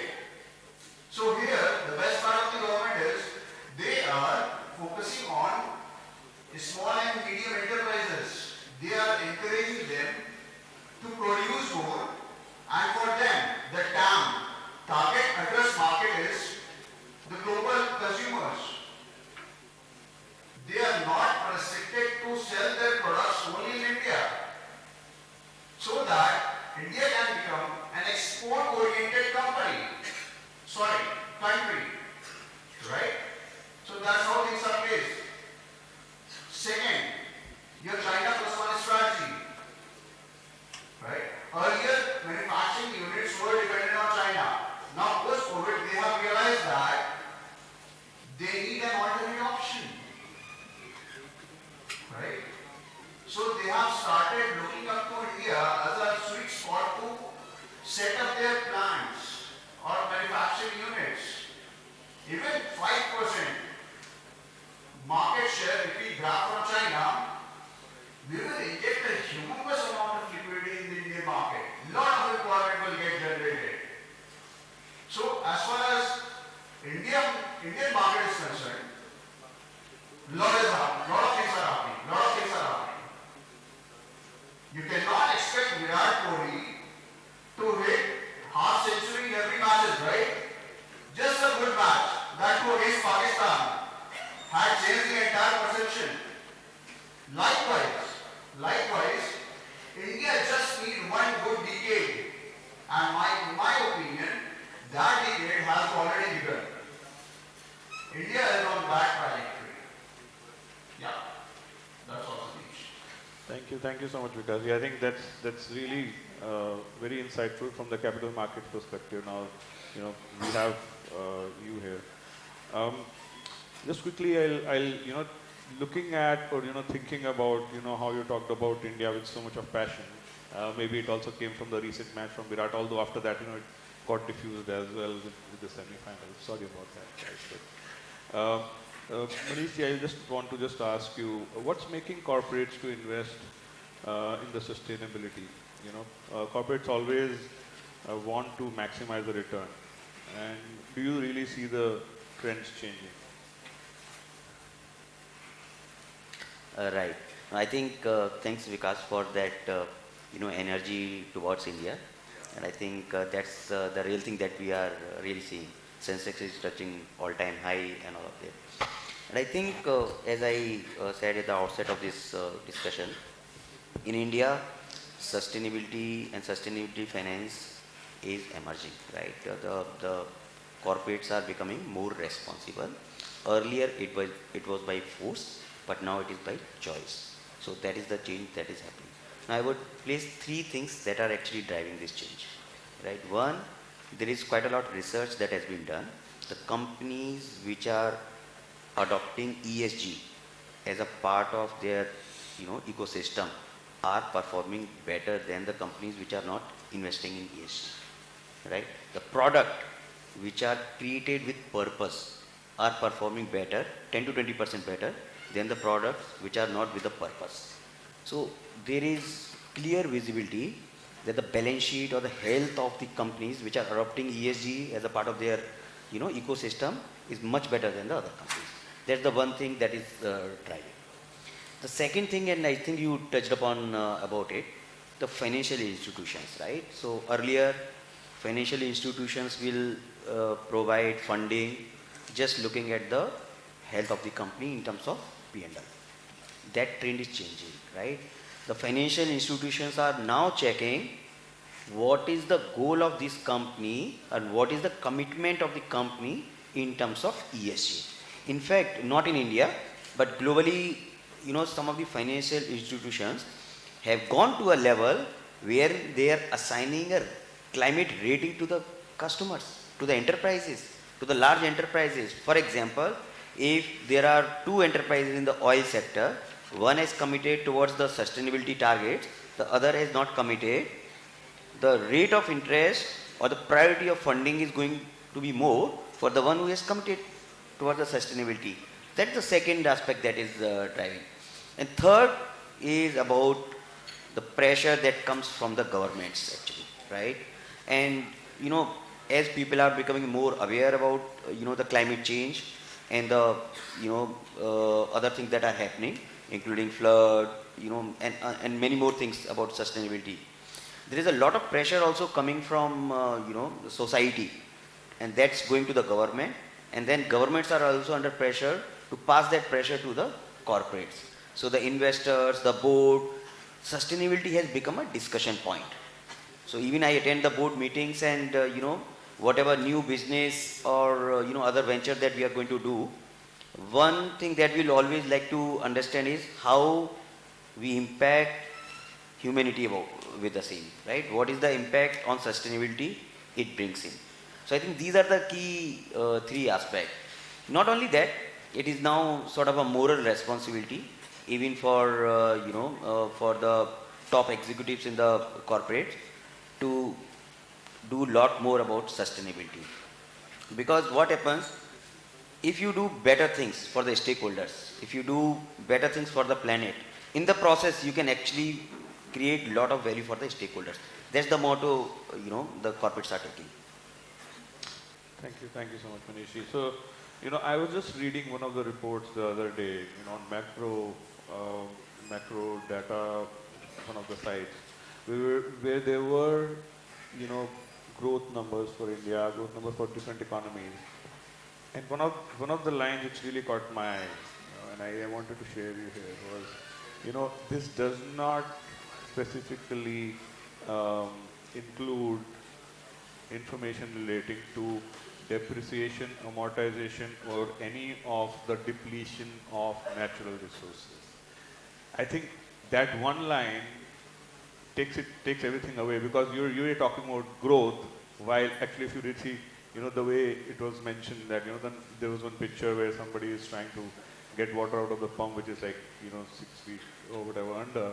And what's happening is we are actually digging too much into it, and we're saying we are growing. So as such, our height may be, half an inch more, but actually we are digging 1 feet for that, which means that we are actually 11 inches down. Sorry, I'll just quickly move on to Mr. Vivek for a quick question. I think this is really related to what Mr. Manish just said. So considering the Indian companies' lack of formal ESG reporting, how can, the investment bankers identify, ESG-related risks and opportunities? While he just touched upon, that there is a matrix which now is there, but it's still not formal and it's still not, that all of them need to report. So if you can just give some insights on that. Very fine question, Sandeep ji. That's the challenge any investment banker faces. The reasons are various, challenges are various, and the main reason is there is no mandatory requirement by any of the governments that you have to disclose all three ESGs factor. G is nowadays anyway stays stabilized. Without governance, you cannot run a company. After Enron and Satyam fiasco, everybody knows what has happened. So G is a factor which everybody is reporting, even though it is voluntarily or mandatory, it is happening. But E and S factor, which is which we are talking about environment and the social, that is not happening. So what we do as an investment banker, we look into three pillars. First, we look for the voluntarily disclosures. All of the companies which are right now doing disclosures, we see if they are disclosing specifically about anything in ESG. Second thing, which is very common, there are companies which are doing third-party reports on ESG specifically. And that reports have matrices, and we take that. But before we take that, what we do there is we decide our criteria. So as an investment banker, we will agree that this is what I'm going to see in the company. It can be a positive screen and it can be a negative screen. Same happens with any equity selection criteria. But this negative or positive is related to the environment as well as to the society.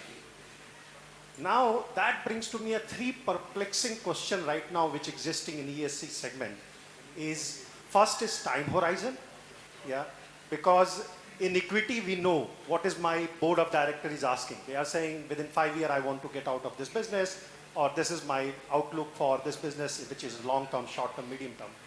But as you are aware, and everybody here is aware that accounting has a principle of going concern, right?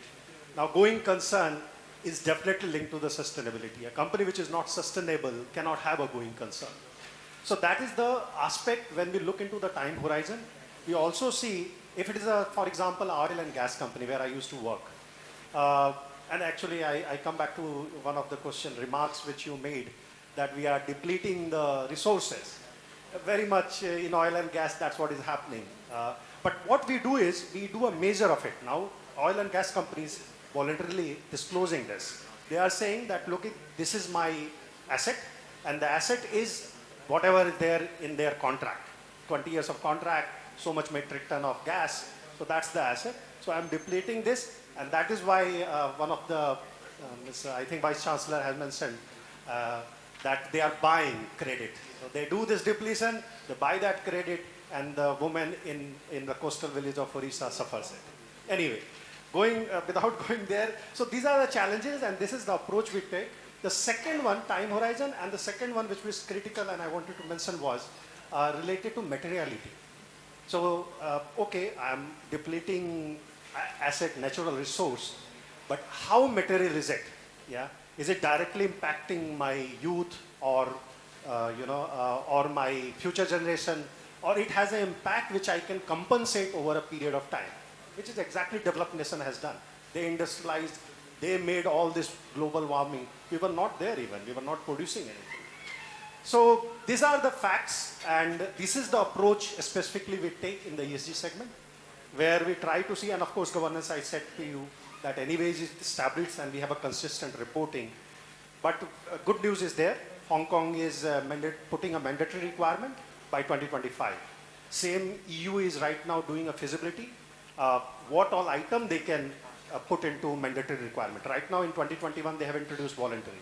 And day before yesterday, actually yesterday when we were talking to each other about this project, about this discussion, we found out that even Sitaramanji has come up with green bond criteria, where she is giving us 24 months of investment to be done through it rather than 12 months. So some changes are happening, but this will happen at an unprecedented level going forward, so watch out for it. Thank you so much. Really insightful again from Mr. Vivek. I'm cognizant of time and I'm just getting some indications. So I would just leave it open for a couple of minutes if anybody wants to add something to the discussion before we go on to questions from the audience. I think this topic is, you can't discuss this in an hour actually. It requires a lot of time, a lot of deliberation. And I think these kind of conclaves are really helpful in understanding the perspective and then understanding as to what do we need to do to avoid the crisis. Because crisis is really big. It is not coming, it has already come basically, right? So I think that's what I want to say. And in a way, if we have to add not only the corporate governance, now S also is coming in the reverse direction, the social, CSR spending in many companies where we don't even get the tax benefits, or though it is a mandated at 2% or whatever it is, you have been mentioning, and now from the current financial year onwards, we may have to do the impact study of whatever the CSR we are spending. Even that is also getting reported into the balance sheets of this thing. The whole lot of reporting with regard to either ESG or climate change or social governance or something other, there is one part. Ultimately, when it comes to the buyer and seller, or service provider and service receiver, these are the things what we are doing is what is economical rather than what is environmental friendly. So unless and until the environmental friendly comes into the minds of the consumer and their ability or affordability increases, so it's a cycle. So if someone can afford something, I can produce it. If someone produces, someone buys it. And nowadays we are seeing even the vegetables also, bio and all other things, we are adding a word bio for everything and trying to put it. So what I mean to say, today financial support or taxation support or a government support is being seen in order to implement the ESG, or benefits are being seen for the implementation of the ESG. Rather than that, the cost of implementation of the ESG should be absorbed between the seller and the buyer or the producer and these things. Once that goes up, automatically the ESG will be there in the minds of everybody and we will be able to consume. That's what I feel. Thank you so much. Any last comments before we move on to the question? So just to add on to this, I believe companies which are not ESG compliant are anyways capital intensive in nature. For example, your paper industry, liquor industry, tobacco industry, these all are capital intensive in nature and their gross profit margin is low. Now, the mindset of investors is that let's move towards those companies which are less capital intensive in nature and are having high gross profit margin. Right? So ultimately it will lead to ethical profitability in both ways, for company, for corporates as well as for investors. So for everybody, what is there any recommendation, because I see a lot of challenges being faced by the corporates to do it, and I think before we, last one from me, sorry everybody's looking at me as if I am becoming the culprit between me and you and the audience. So this last one is, the key challenges as you just mentioned, is there something that the government can do, or what are the key things that they can bring in which can help or which can make corporates follow either ESG or sustainability related initiatives? Can I take this question? Okay. First of all, government has already taken an action after COP26. Our Prime Minister has taken a pledge. They have constituted a committee where they are working on all 4 segments of this regulation. So regulation is going to come. They have concluded the meeting. Mr. Chandu, one of my colleagues in Bangalore, is part and parcel of it, and very soon we will see the regulation for the entire ESG segment is going to come in. Now, but problem is what Rao Saab was talking. Problem is economics versus additional investment, and which is a perplexing question to all the CFOs sitting here. Whether I can do a cost benefit or I go and do a ESG program. Now, ESG program, by the way, there is a subtle difference between sustainability, ESG investment, as well as PRI, which we will discuss in detail when I will take the workshop for the students at 3 o'clock. But point here is that can I add this CSR scheme into my cost benefit analysis? And government doesn't allow me that right now. Only 2% I can expend, and that is not sufficient enough for any real serious program. However, I would also like to talk about capital intensive businesses like cement. Trust me, there is a huge change coming in, and people like Adani, who is coming into this segment, they are keeping huge balance sheet. So don't worry, you guys develop, KIT students should develop the technology, and there will be funder available across India to fund it, as long as you make it green. So that's only observation I have. Incentive program other governments are doing, but even though we are per capita basis, we have only 1.9 tons per year. And if you compare with developed nation or even China, it's 7 times of ours. So that is why this COP27, we were talking about loss and damage, that like Odisha got funny typhoon, somebody should fund it. Yeah, and those funds we will use for certain kind of investment, which we cannot right now tackle through CSR initiatives. So that's the only. Absolutely, well said. So with this, I would like to just, open for the audience. If you have any questions for the panel, I think we have all the panel here raring to go, answering your questions.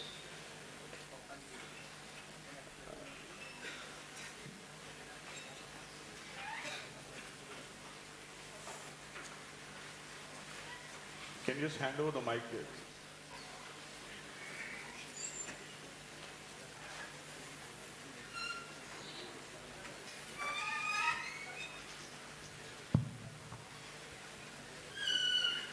Good morning, one and all present here. I am Ishika Bhattacharjee. So my question is that what role can the financial sector play in tackling sustainability changes? Lukas, you want to take that? See, financial sector is the central wheel for any developed economy or underdeveloped economy or an individual. So unless and until a financial support is given, you will not be able to implement it. That is the reason why since 1989 from the UK or various other things, people were talking about, unless and until there is a support from the finance, green bonds or sustainable bonds or loans or whatever it is, these are expected to be provided at least 100 to 150 basis points lesser than the normal bonds. This is the basic expectation. I am not telling you that this is what is already happening. The financial sector providing an additional support to the production or to various other areas at a lower cost, they will not be able to produce at an economic value. Unless and until it is produced at an economic value, consumer will not be able to accept it. So again, everything is coming out at what cost finance is provided for doing something. So central of the theme is the financial. But here where the change has to come, whether expectation from the corporates will be the government has to give the tax incentives or reduces the taxes or provide the loans at a lower cost. But whereas when it comes to the individuals, if at all, if we have to subscribe to the green bonds or sustainable bonds or something other than, whether we get the tax benefits. So ultimately what is happening, maybe even if we are able to provide support to the finance, indirectly we are expecting to have it compensated from various other mechanisms. But again, it is going to impact on the taxation and various other aspects. But whether the finance can provide the support or sustainable finance is the second thought, automatically it comes. The change for the ESG or change for the sustainability should come from the individuals. Finance can be provided on a temporary basis. So I can give, someone can give bonds at 5%. But what is going to happen? Say it is borrowed at 7.5% and if it is given at 5% for something, this 2.5% is to be subsidized by the government or someone or the other. In order to compensate that, again some taxes are indirectly or it is to be posed, and even it is borne by the again the same individuals.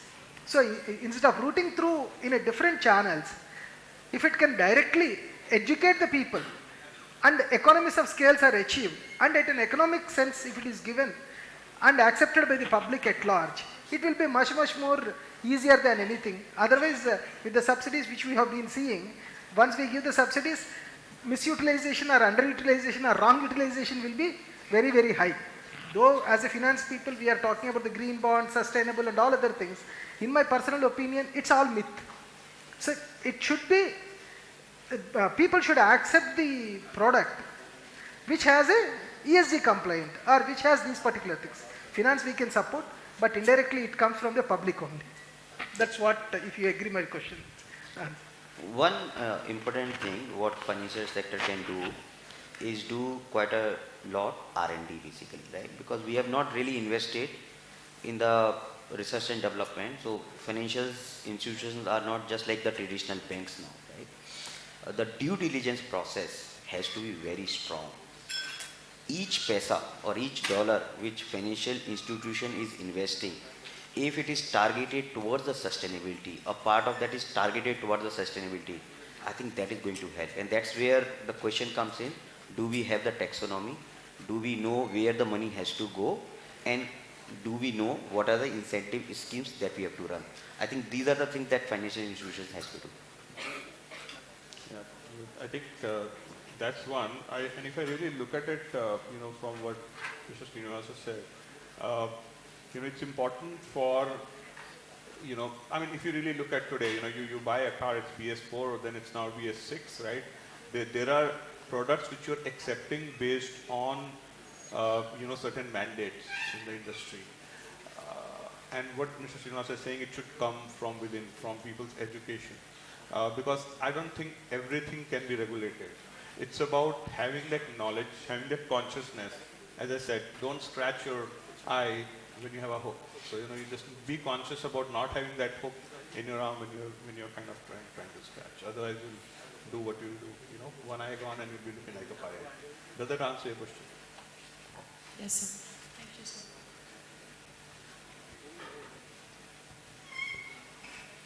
Good afternoon, everyone. My name is Alek Kacharji. So my question to the panel members are, sir, for the sustainable development, we are using the renewable sources of energy. So to set up these renewable sources of energy, you are actually damaging the ecosystem. So how that goes hand to hand? And sorry, I didn't get your name. Alek Kacharji. Alek Kacharji. Alek Kacharji. So Alek Kacharji, I think if we are using, sorry, I'll just answer. So if you are using renewable resources, I think that's fine. The problem is we are using more non-renewable resources, which is causing bigger damage, right? Do you want to add something? I mean, I think that's the crux of what I said. Sir, can I add one more question? Sure. Sir, like every first world country, they are changing the automobile industry to the electronic vehicles. They are changing the engine with batteries. So India also plan to do that. So my question is it even possible to change the entire thing to the EV? We cannot eliminate combustion actually. We are exporting that to somewhere else. We are making batteries from mines and all. So we are actually doing the pollution in that area and bringing the batteries in the, we are exchanging the pollution. That's it. So is it actually possible, or should we go for it? The first world countries already have done it. So it will be much more expensive and much more problematic for the other countries to handle this. Sure. I will take it. Very valid question you have.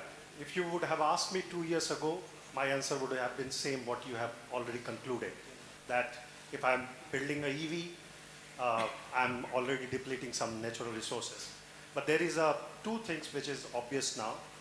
First of all, Tesla controls 10 to 15% of market share alone in US market.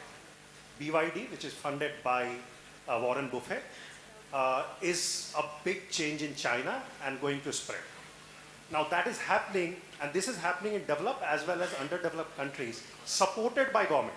Yeah, and there is a reason to it. There are research going on, which will be obvious in another couple of years, where they have found out that the natural resources which they are depleting, and this is, I'm quoting a US research, natural resources which has been depleted to build this lithium battery specifically is still much better than what GHG, the greenhouse gases which has been emitting by this diesel, specifically diesel vehicles. And that's why you see Tesla still has not shut down their plans for trucks. Yeah. So it is going to happen. Research is pending. People like you should do this research for India market and support. Okay, sir. Thank you. Thank you.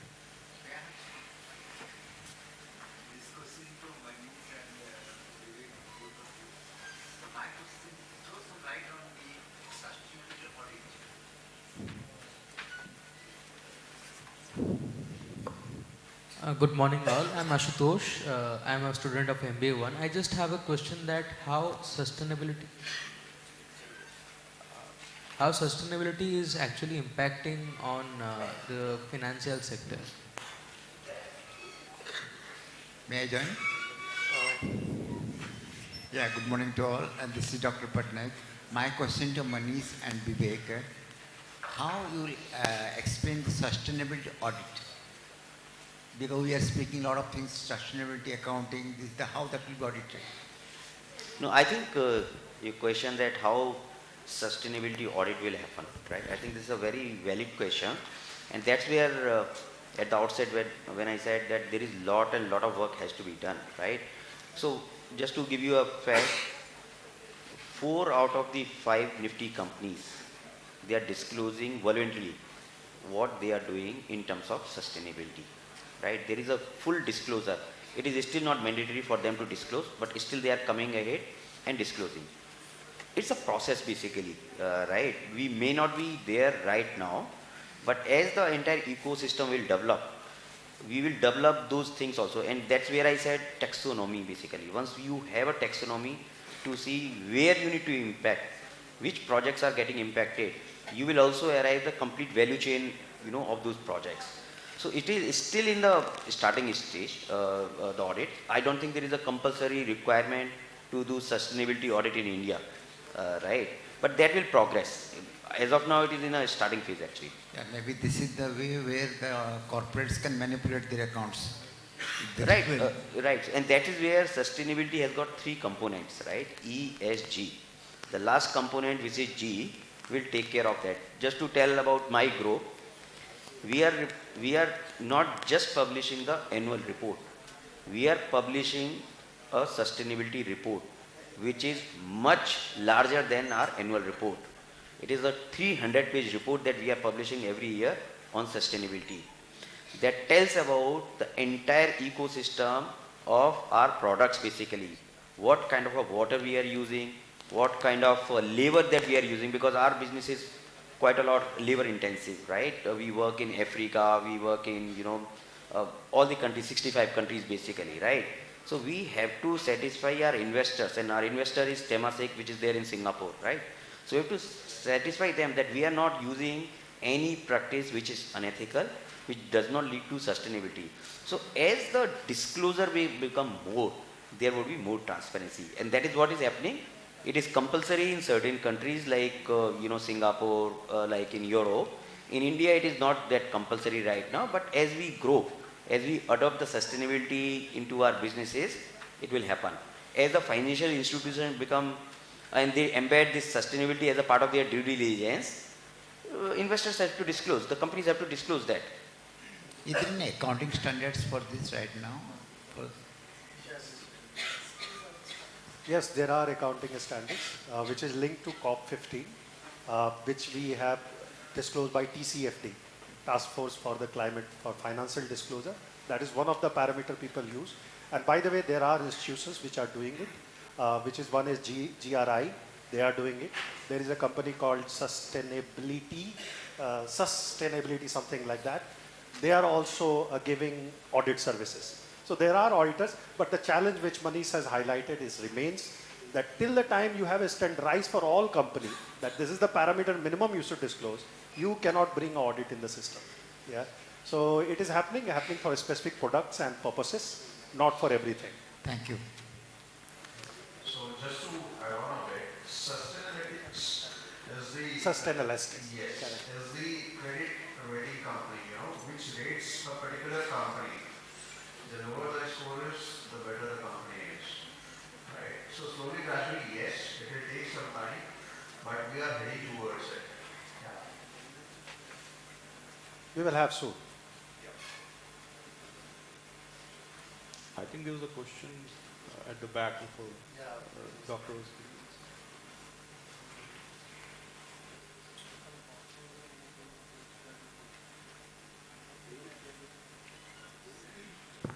Good afternoon, panel. I'm Ashutosh Misra. Actually, I have a question on how sustainability is actually impacting or changing in the financial sector. Impacting what? Impacting in the financial sector or changing in the financial sector. How it is making a change. So, as far as, so this is more of a kind of behavior, right? As an investor, which all companies we choose. So earlier we were running behind the profitability of the company. If a company is profitable, if they have a clean balance sheet, management is high on ethics, we will invest in that company as an investor, right? But now the case is different. Now, investor has added additional filtration process in identifying a set of companies, right? That additional set of filtration process is called as ESG. Now, along with the profitability, what investor is seeing that if a particular company is ESG compliant, then only I would like to invest in such companies the way US investors are doing, right? So we are heading towards that trajectory, but yes, it will take a bit time. So far what we have garnered, as I already mentioned, is close to 30,000 crores, right?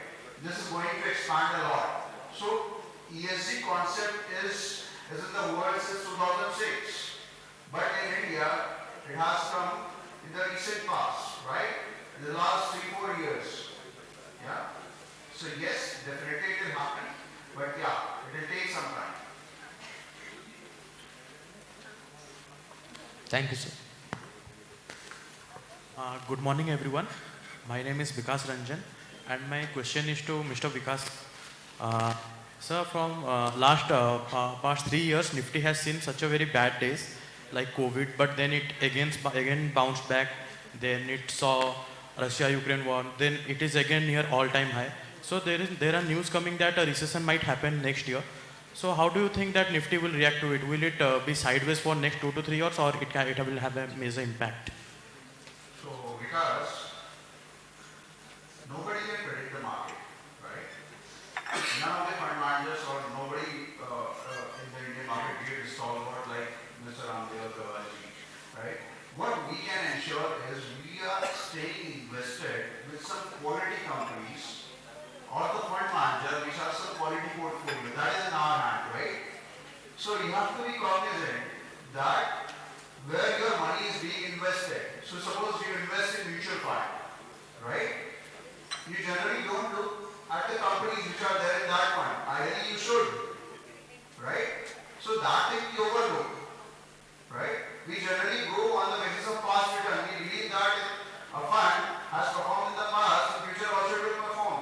But that is a wrong approach of investing, right? But as far as returns are concerned, since the time Sensex or Nifty were born, they have delivered close to 12.5% return, CAGR, right? So as I already said, that in the last decade, India has gone through multiple events.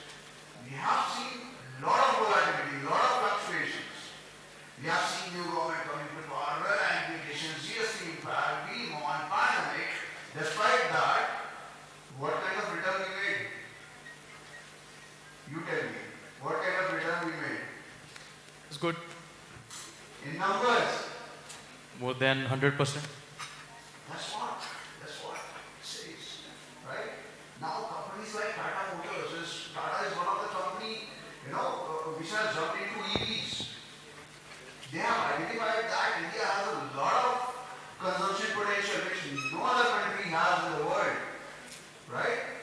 And being the generation of millennials, we are having the same kind of thought process. You watch, I'm sure everybody had watched Shark Tank, right? So a reputed institution like KIIT will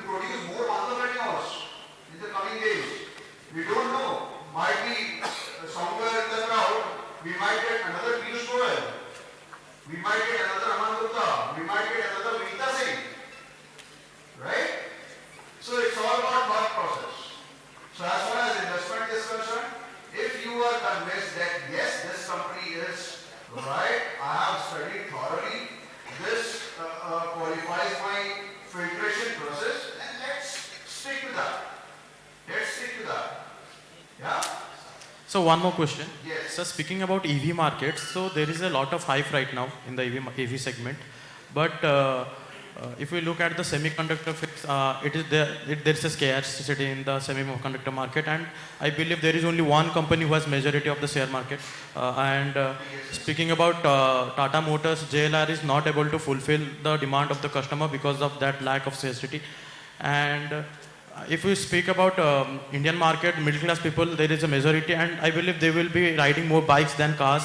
So there is a dispute going between Hero MotoCorp and Hero Electric. So there might be some consequences. So how do you think EV market is going to sustain? I'll just give you an overview. So what Indian government is doing from diversification standpoint, we are not looking to outsource, semiconductors from other countries. So what our thought process is, we have signed up a pact with Belgium that our research, our R&D people will go in Belgium, will learn how to make semiconductors, and they will come back to India and manufacture in India. That's what Make in India concept says. Right? So that is the thought process we are carrying. We are not dependent on companies like those TSMCs and all, Taiwanese company. Right? So going forward, right, we might have such companies who would be manufacturer of semiconductors, right?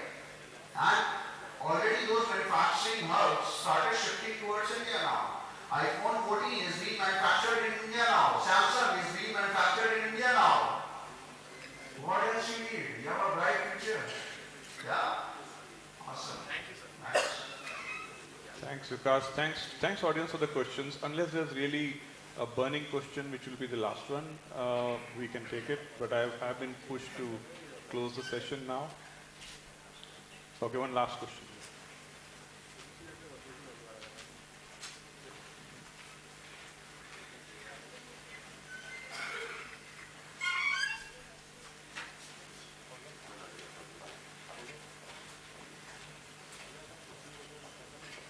Good afternoon, everyone. My question to the panel is, what do you think is the difference between ESG and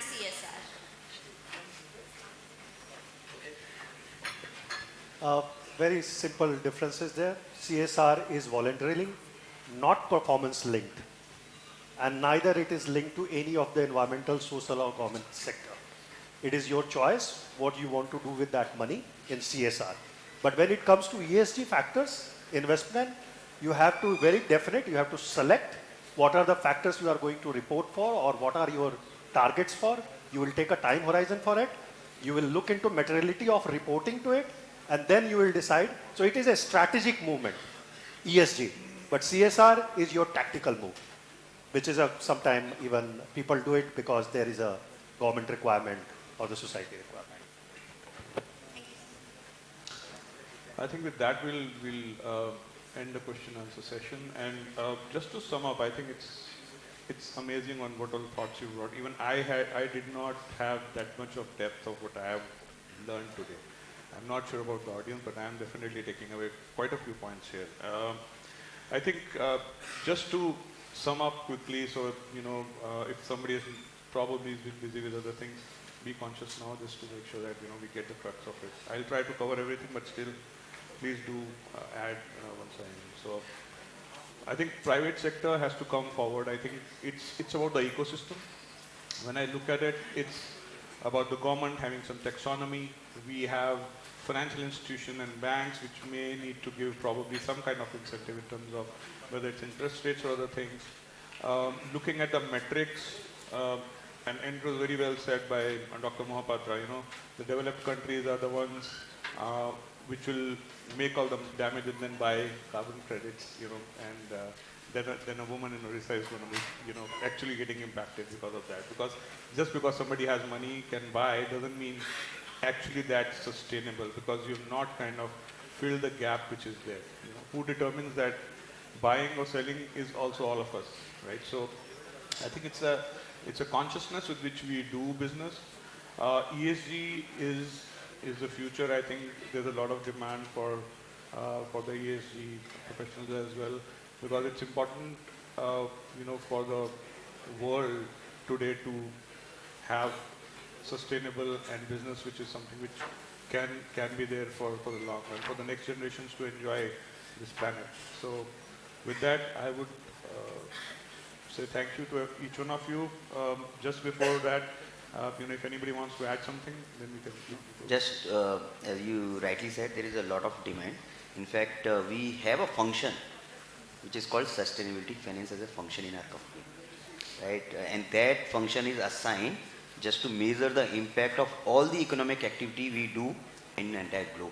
So there is a bright future available within sustainability basically. So that's what. No, thank you, Mr. Manish. Anybody else? Before we close, I think he does the investment because he was asking quite a deep question on EV. So I think Vikas should do the disclaimer before we leave here. No, I think I was before that, before we go to Vikas, I was wanting to say all of us as panelists, whatever we have said here are our personal views. They are not the views of our organization. And of course, Vikas needs to specifically say, because he mentioned few companies' names, so he might want to specifically call it out. Yeah. So those are not the recommendations, right? Just treat it as an example, right? But yes, we have a lot to take away from here, the concept, the context we set up, just don't go on the companies. Those were just the examples we gave. Yeah. Thank you, Vikas. And I would like to really thank the audience. I think it's been amazing audience, a lot of questions coming. I was actually not expecting few of the questions. Even I was, getting a little bit of chill when I had heard the question because it was the first time I was hearing. So thank you, panel, for, stepping in and helping me out and making sure that we were able to answer it. Hopefully we were able to do a decent job of at least answering a question. We will still be available, during the day. If we are able to, connect over tea or coffee, please feel free to connect with us. I really want to thank the organizers, all the dignitaries and all the faculty members, especially Dr. Ray to organize this event and calling us. So thank you very much.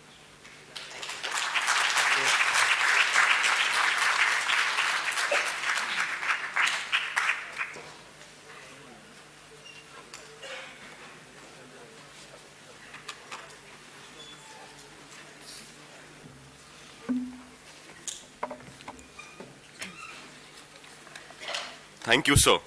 I want to thank all the panelists for taking time out of the busy schedule to share the wisdom of knowledge and providing us with some excellent analysis on all the topics that we discussed. Now, I would like to invite Sumita Mishra ma'am, Dean of KIIT School of Management, to felicitate our esteemed panelists.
Thank you, ma'am.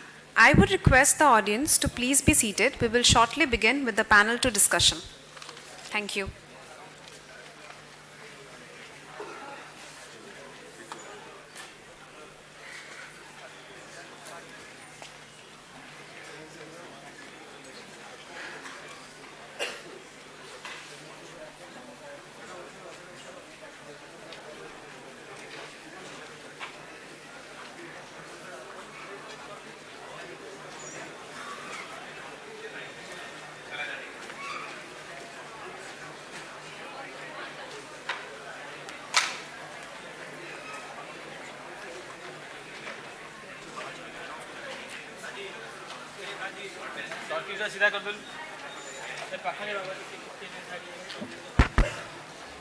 I request everyone to kindly remain seated. We'll start with panel to discussion shortly.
I request everyone to please be seated on their places. We'll be shortly beginning with the panel to discussions.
ठीक है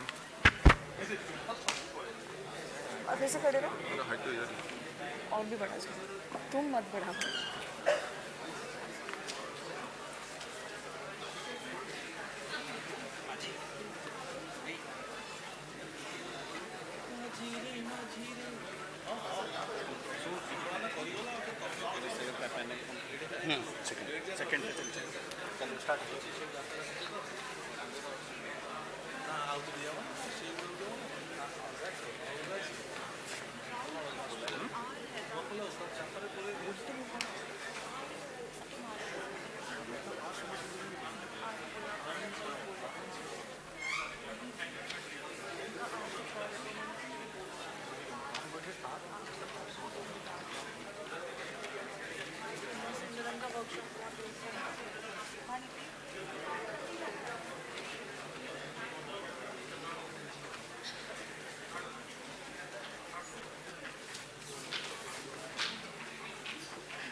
Good afternoon, ladies and gentlemen.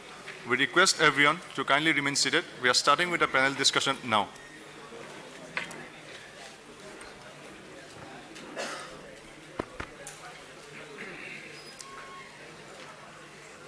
A very good afternoon, ladies and gentlemen. I, Ankita, And I, Partha, welcome you all to the second panel discussion on the topic Sustainable Development, Prospects and Challenges. This panel discussion is a part of the 13th National Finance Conclave of KIIT School of Management on the theme The Financial Ecosystem and Sustainability, Emerging Trends. ladies and gentlemen, with immense pleasure, I welcome Mr. Sudhir Dashmant Rao, Director of Global Business Asia Pacific at Boston Scientific. He is a global executive with 22 plus years of professional experience with expertise in senior leadership roles at ENY, HSBC, Max Life Insurance, Capital One Bank, and Amex. He has set up large-scale operation centers and led teams across locations. He is an alumnus of Symbiosis Institute of Management and has done his senior executive leadership program from Harvard Business School, executive leadership program in leading digital transformation from IIM Bangalore and Frederick Alexander University, Germany, and strategic leadership program from Indian School of Business. He is a recipient of the India Achievers Award in Business Leadership 2022 and a global advisory board member of the world's largest shared services and outsourcing network. He is also an executive speaker at the think tank for the Hackett Group. Sir, we request you to take your place on stage.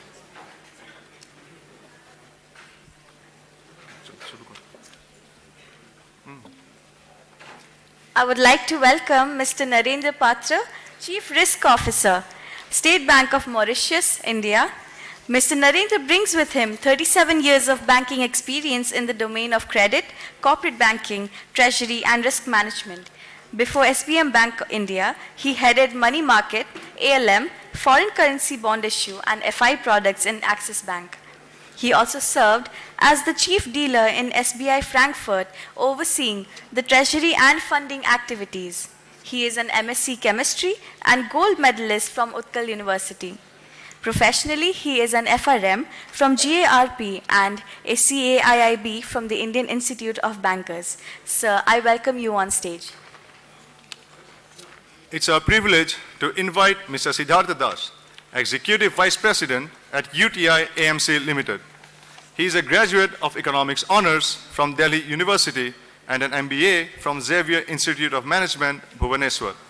With a rich experience of over 23 years in the best brands and financial services such as GE Countrywide, Cholamandalam Finance, and ICICI, Mr. Das has an in-depth and hands-on experience of the financial markets, both in the assets as well as the liability side. A keen student of developmental economics, he also evaluates various macroeconomic issues, especially those that are critical in a developing economy such as India. Sir, it's an honor to have you with us today. It's wonderful to have with us Mr. Kishore Lodha, Chief Finance Officer of Grow Capital Limited. Mr. Kishore is a chartered accountant by qualification. He's having 21 plus years of post-qualification experience and has worked with various organizations in his career journey during the past 21 years, which started with working as assistant manager, branch accounts with Big Bazaar, a Future Group initiative. He worked with Future Group for almost 11 years until he moved to Shrey Infrastructure Finance Limited and worked there as CFO. Post that, he has also worked as CFO of the Hinduja Leyland Finance, Chennai. Mr. Kishore was awarded the most influential CFO of India by CIMA in 2016. He was also awarded Best CFO of the Year in BFSI by World Sustainability Congress in 2016 as well as 17. He was also a member of the CII Finance and Taxation Panel from 2007 to 12 and Assocham India from 2016 to 17. Sir, I welcome you on stage. I would now like to invite the moderator for the panel, Mr. R. Somasundaram. Mr. Somasundaram is currently the head of strategy at Mitra Energy, a Hyderabad-based renewable power producer. In the course of his career, he has been associated with firms like Credit Suisse, General Motors, Luxottica, and HSBC. He has handled a range of functional responsibilities like sales, operations, finance, strategy, and corporate development across diverse geographies. Beyond his corporate role, Mr. Somasundaram also engages actively with the startup ecosystem. He has an MBA from the University of Michigan's Ross School of Business, a PGDM from Indian Institute of Management, Ahmedabad, and a BE degree in Electronics and Telecommunications Engineering from Jadavpur University. Sir, I request you to take over the session for the panel discussion.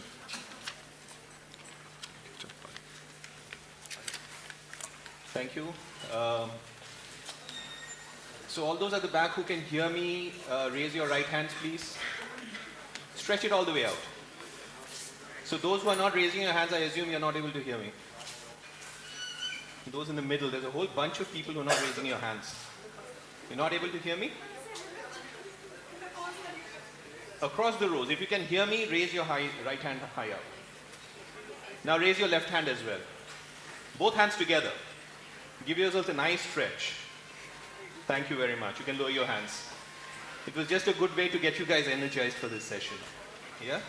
So, welcome everybody. The topic for the session is Sustainable Development Prospects and Challenges.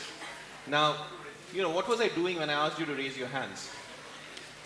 I was asking you whether you can hear me. The underlying question was, are you guys awake? Right? Likewise, when it comes to the topic for today, Sustainable Development Prospects and Challenges, that's a topic on the face of it which is, kind of esoteric, interesting, out there. But I think the underlying question which you guys probably have in your minds is, fine, interesting topic, maybe somewhat relevant, but what's in it for me? Okay?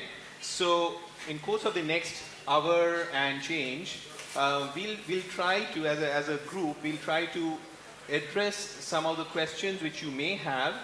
Of course, we'll start by providing our perspectives, then kind of do a deeper dive into some of the areas on related issues. Maybe make some segues also if we think it's relevant for the audience here.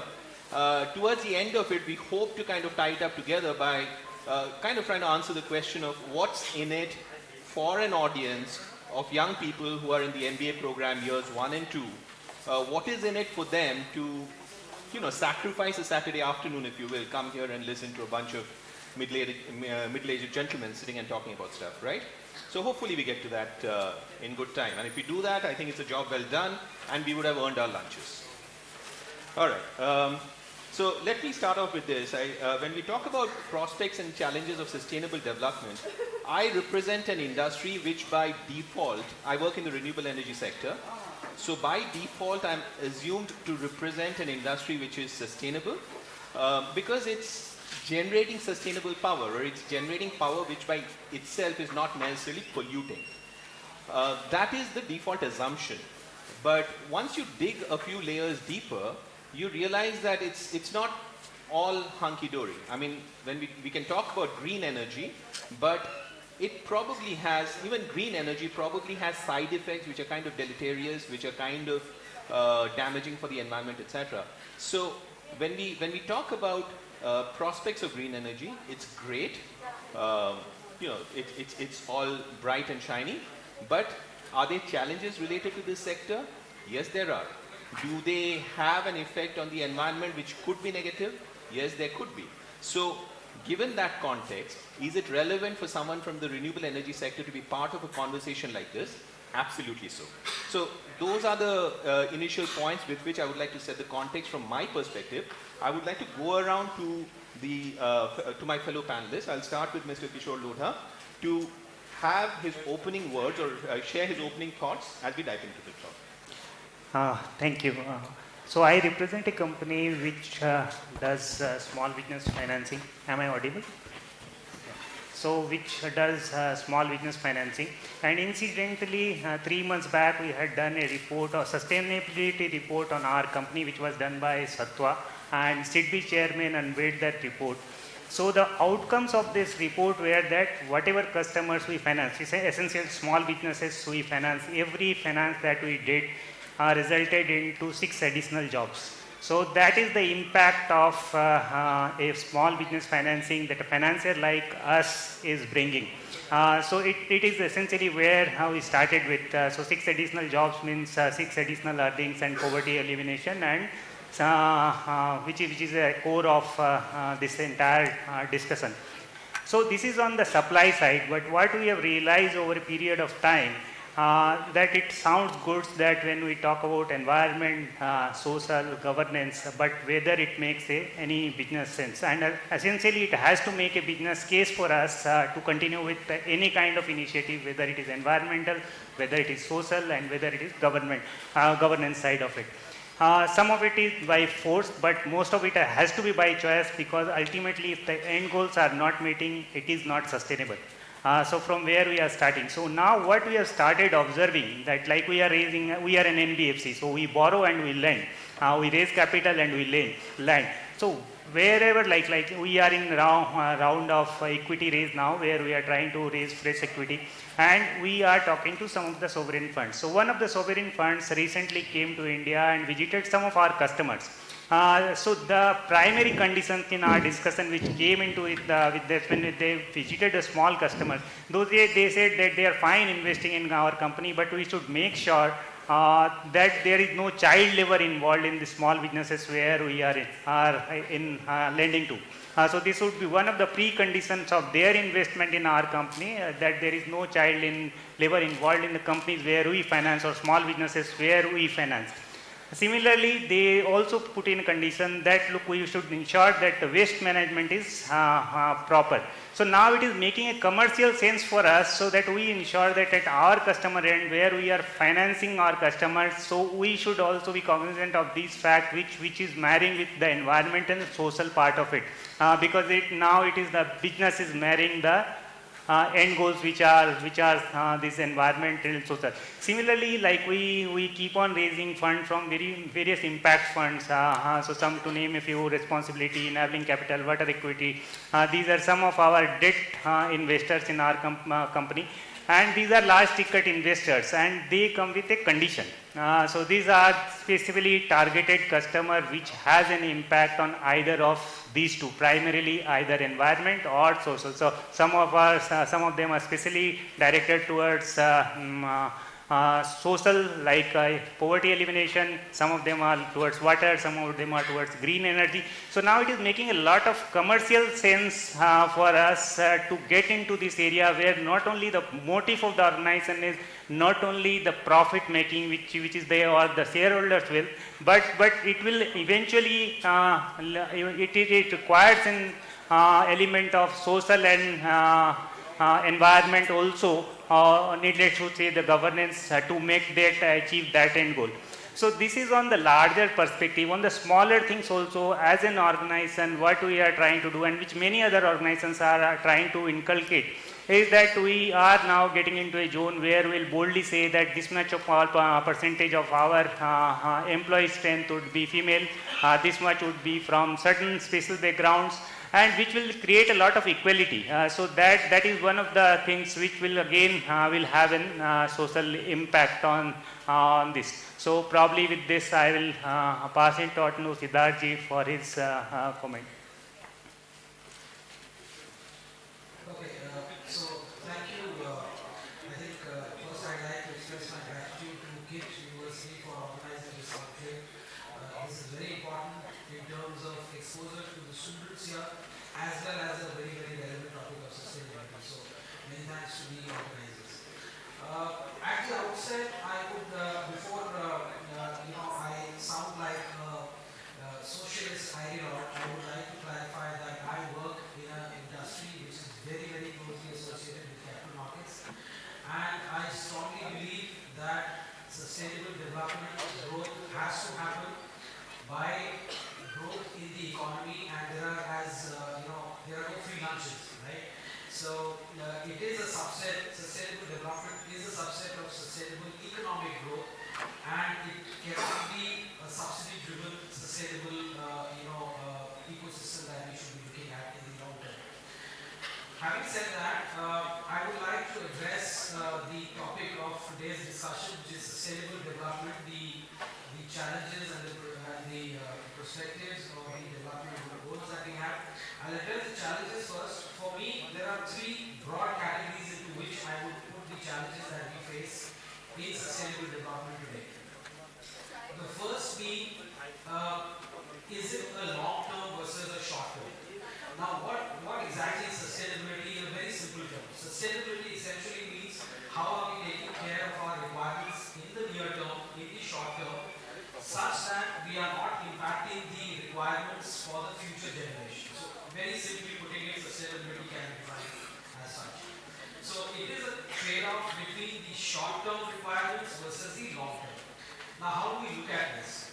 The first thing that comes into mind, I think the previous panel also touched upon it, is that from an economic perspective, are we looking at short-term costs or are we looking at long-term benefits? Now, for me, it's very clear that once we get into the ecosystem of looking at long-term, let's say, amortization of costs of sustainable investments in sustainable technology, sustainable methods of living, the costs really work out. It's just a question of understanding how do we sort of amortize it over a long period of time, work with a long-term perspective in mind, because it is very, very critical to understand that while we may be benefiting in terms of cost or in terms of profitability in the short term, long-term sustainability is required to ensure continuity of business processes. So, even in the financial services, if we look at various sectors of the economy, we look at various businesses, we always have to keep a keen eye out on the risk assessment. Now, one of the factors which affects risk is the sustainability of a particular corporate or a particular organization that we are looking to invest in, especially from a mutual fund perspective.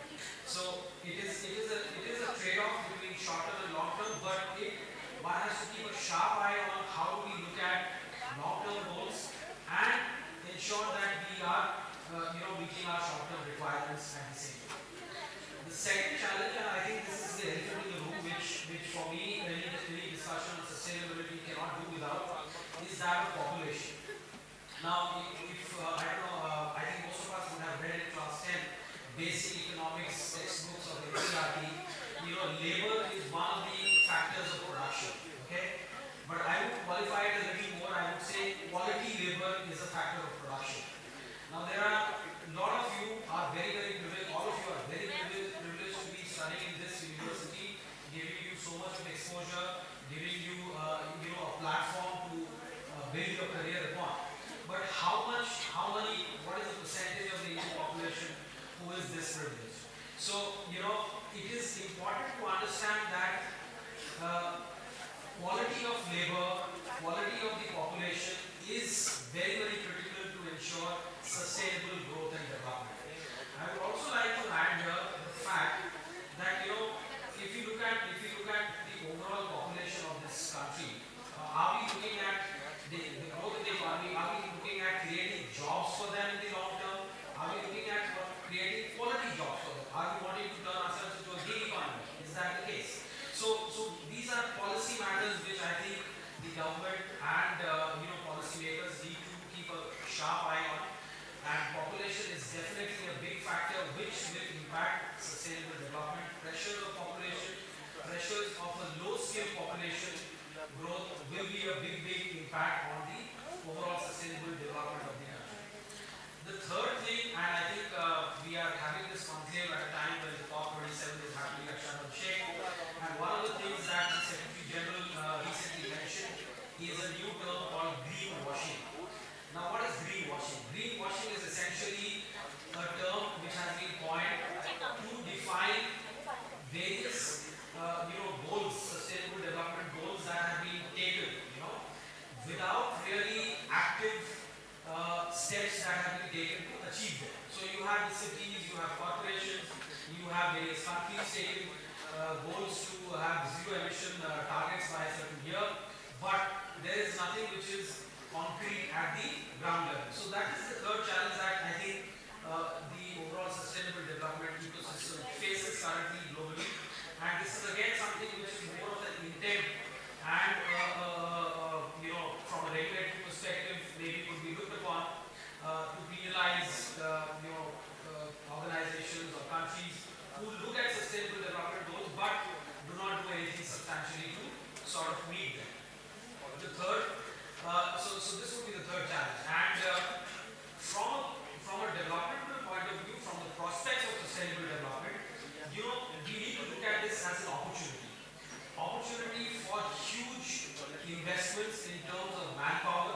in terms of the new technologies that are coming up, manpower trained to, utilize those technology, build their careers. A lot of organizations are now looking at sustainable departments, creating departments which look at overall organizational sustainable goals. So there is a host of opportunity coming in terms of employment, in terms of technology, new technologies, cutting edge technologies, which can be a huge perspective currently in the sustainable development ecosystem. So those were my opening comments. I will leave it to the panelists. Mr. Konclave. Thank you, Siddharth. Good afternoon to all of you. I think as you would have heard from the introductory remark from your friends, I belong to this city, this state. I have studied like you in this city. So it is always a pleasure on my part to come back to my city and address my younger brothers and sisters.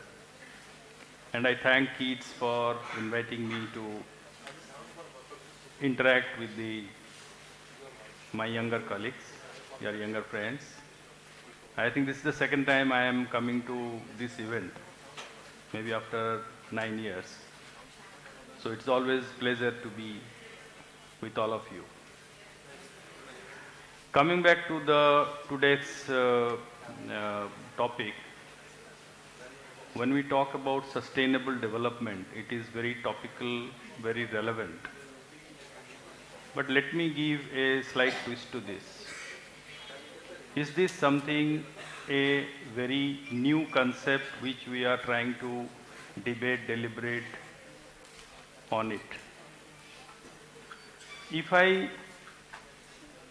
look back in the Indian culture, we have the concept of Pancha Mahabhut, which is Jal, water, Sthal, earth, Marut, air, Akash, space, and Agni, what we can call as energy. And the Indian culture has been practicing that these 5 elements are basic in any development or a production process. And in Indian culture, we have worshipped these Pancha Mahabhut as gods, worshipped them and respected it. It is only when in the last maybe 300 to 400 years after the Industrial Revolution, when we thought that these elements can be exploited to meet the human needs, we have come to a tipping point where we find ourselves out of balance. And that is why we are today introspecting what is the path ahead for us. If we consume these resources, which are limited, what do we leave for our subsequent generations? We are the trustees for these resources which are limited, so that we pass on to our successors, the next generation, a better world, better environment, and a better prospect. So, if we look at, Siddharth mentioned about challenges, let me dwell upon some of the prospects which this topic of today brings for all of us.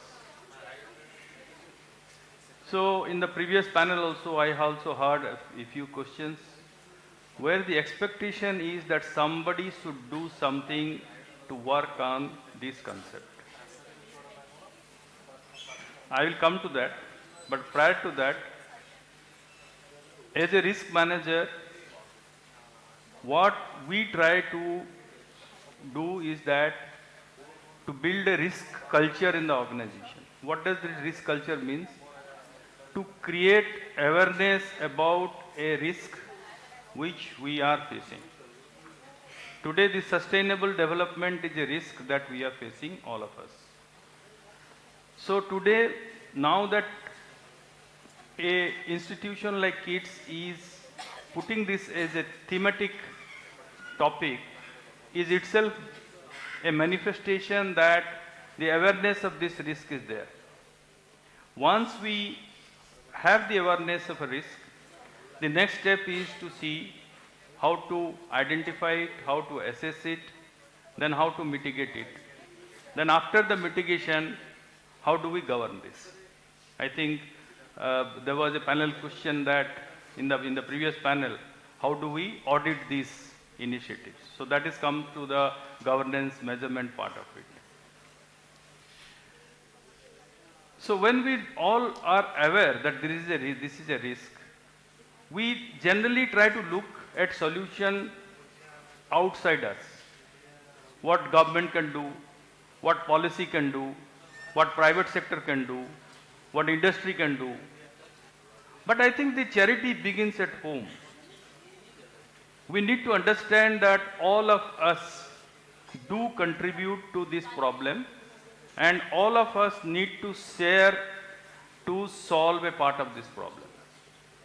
I think one of my previous fellow panelists, he was mentioning, when all of us have traveled to attend this conference, we have added to the carbon footprint. Like, so in our day-to-day life, I think we can make a change by not contributing to this problem, but rather solving this problem. Small things, I think this is not a criticism, but when we are holding a seminar like this, I think we should try to minimize the impact by not using the plastic bottles. I would have been happier if you would have placed glass bottles as a token of appreciation of our seriousness for this problem. All of us travel, we go and visit washrooms. I have seen people pulling the tissues, not one, two, three, four, just to wipe your hands. How much we are contributing by doing this? We need to think about that. Can we go a small way by contributing that we do not contribute to this problem, rather we be a part of the solution. So by not using the tissue available in the washrooms, if we go to the air blowers, we are helping the environment. So these are the small steps that we can think of by contributing ourselves. One more thing, for a problem like this, which touches everybody's life, everybody needs to contribute. Unless there is inclusiveness, there is participation from the people at large, we will not be able to find a solution by bringing in regulation, by bringing in law. The one living example is that this government started a couple of years ago, Swachh Bharat Abhijan. The concept was good, the direction was good, the implementation strategy was in place, there was a push from the policy direction from the government, but at the key implementing strategy for doing that is to involve the people at the ground level. And that's why it has become successful. For a problem like this, to ensure sustainable development, I think it is necessary that there has to be a widespread participation, conviction and motivation to solve and address the problems. Then only this will become a mission and we will track back from the tipping point that what we are. A final point I will just touch. While we say this, I think Mr. Mahapatra in his opening address was mentioning very rightly. Why is this? This is a point of conflict or a controversial at a global stage. Because the problem which we are facing today has not been created by the developing countries, which contributes to nearly 3/4 of the population. The problems of today has been contributed by the countries which comprise less than 25% of the population of the earth. They have consumed indiscriminately the renewable resources and they have created this problem. So when now we have come to solve the problem, there are certain pressing problems of the part of the world where there are more grappling issues of life and death. Today still, if we go to Africa, North Africa, West Africa, lot of people are dying of hunger. This COVID has shown the vulnerability across the world. This is another point that India managed it much better than many of the countries, rather most of the countries. So for the governments, for the society there, the need is to feed the people, bring them up from the poverty. And that is where the conflict, that whether these countries should focus on renewable energy or they would focus on the life of the people which needs development. And all the development takes place by large scale industrial activity, and every industrial activity involves certain depletion of the renewable resources. So that is where the conflict is, and that is something to be solved at a leadership level, at a policy level. But let us not get overawed by that problem. Let us contribute what we can do at our level to be a part of the solution to solve this problem. I'll pause it here. I think I have taken a little longer. I will pass on to my next panelist. Thank you. Thank you. Good afternoon, everyone. I think this is a great topic as a kid I've initiated. I come from a very unique industry when I compare with my other co-panelists who are more into financial. I come from healthcare. Boston Scientific is a medical device company. It's a US-based multinational company. We have around 14,000 products. And some of the products people know are like stents, who's insert in the heart, and the pacemakers. There's two examples which people will be familiar with. The reason I take pride working in healthcare and medical industry, because for any human life to be extended, fundamentally health is the primary factor, which people forget. Because we always run behind money, finance, that's what we keep talking about, wealth creation. But as a human life, the primary aspect is the health aspect. And for sustainability, there is nothing bigger than health for a human life, right? Unless we all exist, where is the element of sustainability comes into picture? So let's not forget about that. We talked since morning, and many forums you talk about sustainability, people always refer to ESG. But sustainability is beyond ESG to me, right? There are three aspects, and I create an acronym of 3 A's of sustainability. The first one for any change starts with awareness. Awareness is the first milestone someone have to really understand about any issue. Because unless as human beings, we are not self-aware of the challenges of a business, there is no point of looking at an action. Action only follows an awareness on this important topic, right? So the first A to me is awareness. I'm so happy to see that there's a lot more awareness happening right from the educational institutes, the corporates, and the government. I think that's the first step. Second is action. That is a bigger challenge, especially in India. Because intellectually and technically we are very, very strong. Action to me is all about the implementation and execution. There are a lot of brilliant policies, and some of the people have raised the topic of, do we have an audit, do we have a governance, right? It's a lot of elements of checking the implementation has been raised.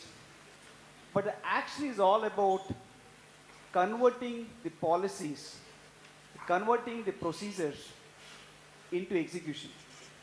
If you don't take the right actions at the right time, there's nothing we'll achieve. And the third A, which is important, is the accountability.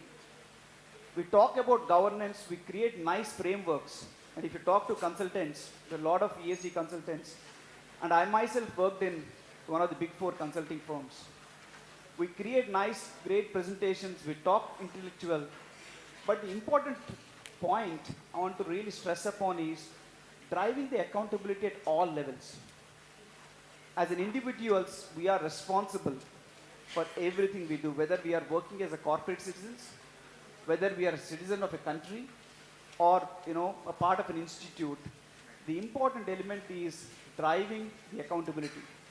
If we can focus on seeing that how do we continue to create the awareness, how do we continue to create the whole action, implementing of what we are trying to drive, and the third element, which is the accountability at all levels. You can't leave it to an institute and a government or an organization to drive everything.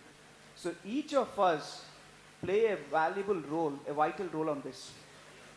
And sustainability, you talk about, and we also publish a lot of indexes, right? People might have heard about ease of doing business. All of you might have heard ease of doing business. That's where we focus a lot. But one thing we are forgetting is cost of doing business. For a business to survive, as much as it's important for ease of doing a business, the bigger important aspect is cost of doing business. When I started my journey of 20 years back in my career, 2 decades, India used to be a great competitive advantage of the cost, right? If you look at how the cost of living is growing, and the labor arbitrage people used to talk, most of the multinational companies came last 2 decades is because India is not only a talent pool, but also a lot of cost advantage. If you don't focus on developing the infrastructure, if you don't focus on developing the right technologies, which will bring down the cost of doing business, the sustainability of any business is a challenge. And we need to start thinking on that. The quality of life is increasing. That's the progression I think the previous panel talked about. The resources are now getting available. But what we also need to be thinking is that the time is limited, because that's one resource no one can buy. The complete global economic challenges, the politics, the geopolitics are changing, and these will add to the complexity of what we're doing a business, whether it is in India or anywhere. So for a sustainable aspect, it is not only just an element of ESG we should think, we need to think at a bigger picture. We need to be more value driven and purpose driven.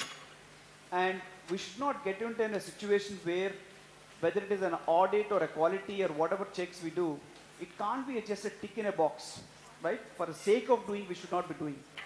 It also have to be a meaningful outcome what we are collectively driving. So these would be my initial thoughts in terms of how we should look at sustainability at a larger element, and how should we keep in mind the 3 A's of awareness, action, and accountability. Back to Somsundaram. Thanks, Sudhir. I think a lot of interesting points there. I was taking notes as you were talking here. The point about being value and purpose driven in what you're doing, I think, I remember when I was in your boots, when I was sitting on the other side of the table, we used to think of this, and I was not the only one who was guilty of this. This is common across the student population, and I think it stays consistent with time. You hear about things like values, purpose, culture, and you say these are like, you know, fine, highfalutin words. They sound nice, but they don't mean much in reality. But they do. Once you start, once you start working in organizations, you realize what these so-called soft words actually mean and why they are very relevant. So thanks for bringing that up, the point about being value and purpose driven. There's a variety of points which have come up, and I wanted to capture a few things before we move on to kind of the next phase of the discussion. One, I think consistently the point about the fact that it is great that the conversations have started, and these are conversations which are happening in corporates, which are happening in the government corridors. It is heartening to see that the conversation is happening in educational institutions also, because a key aspect to solving the problem is building the capacity.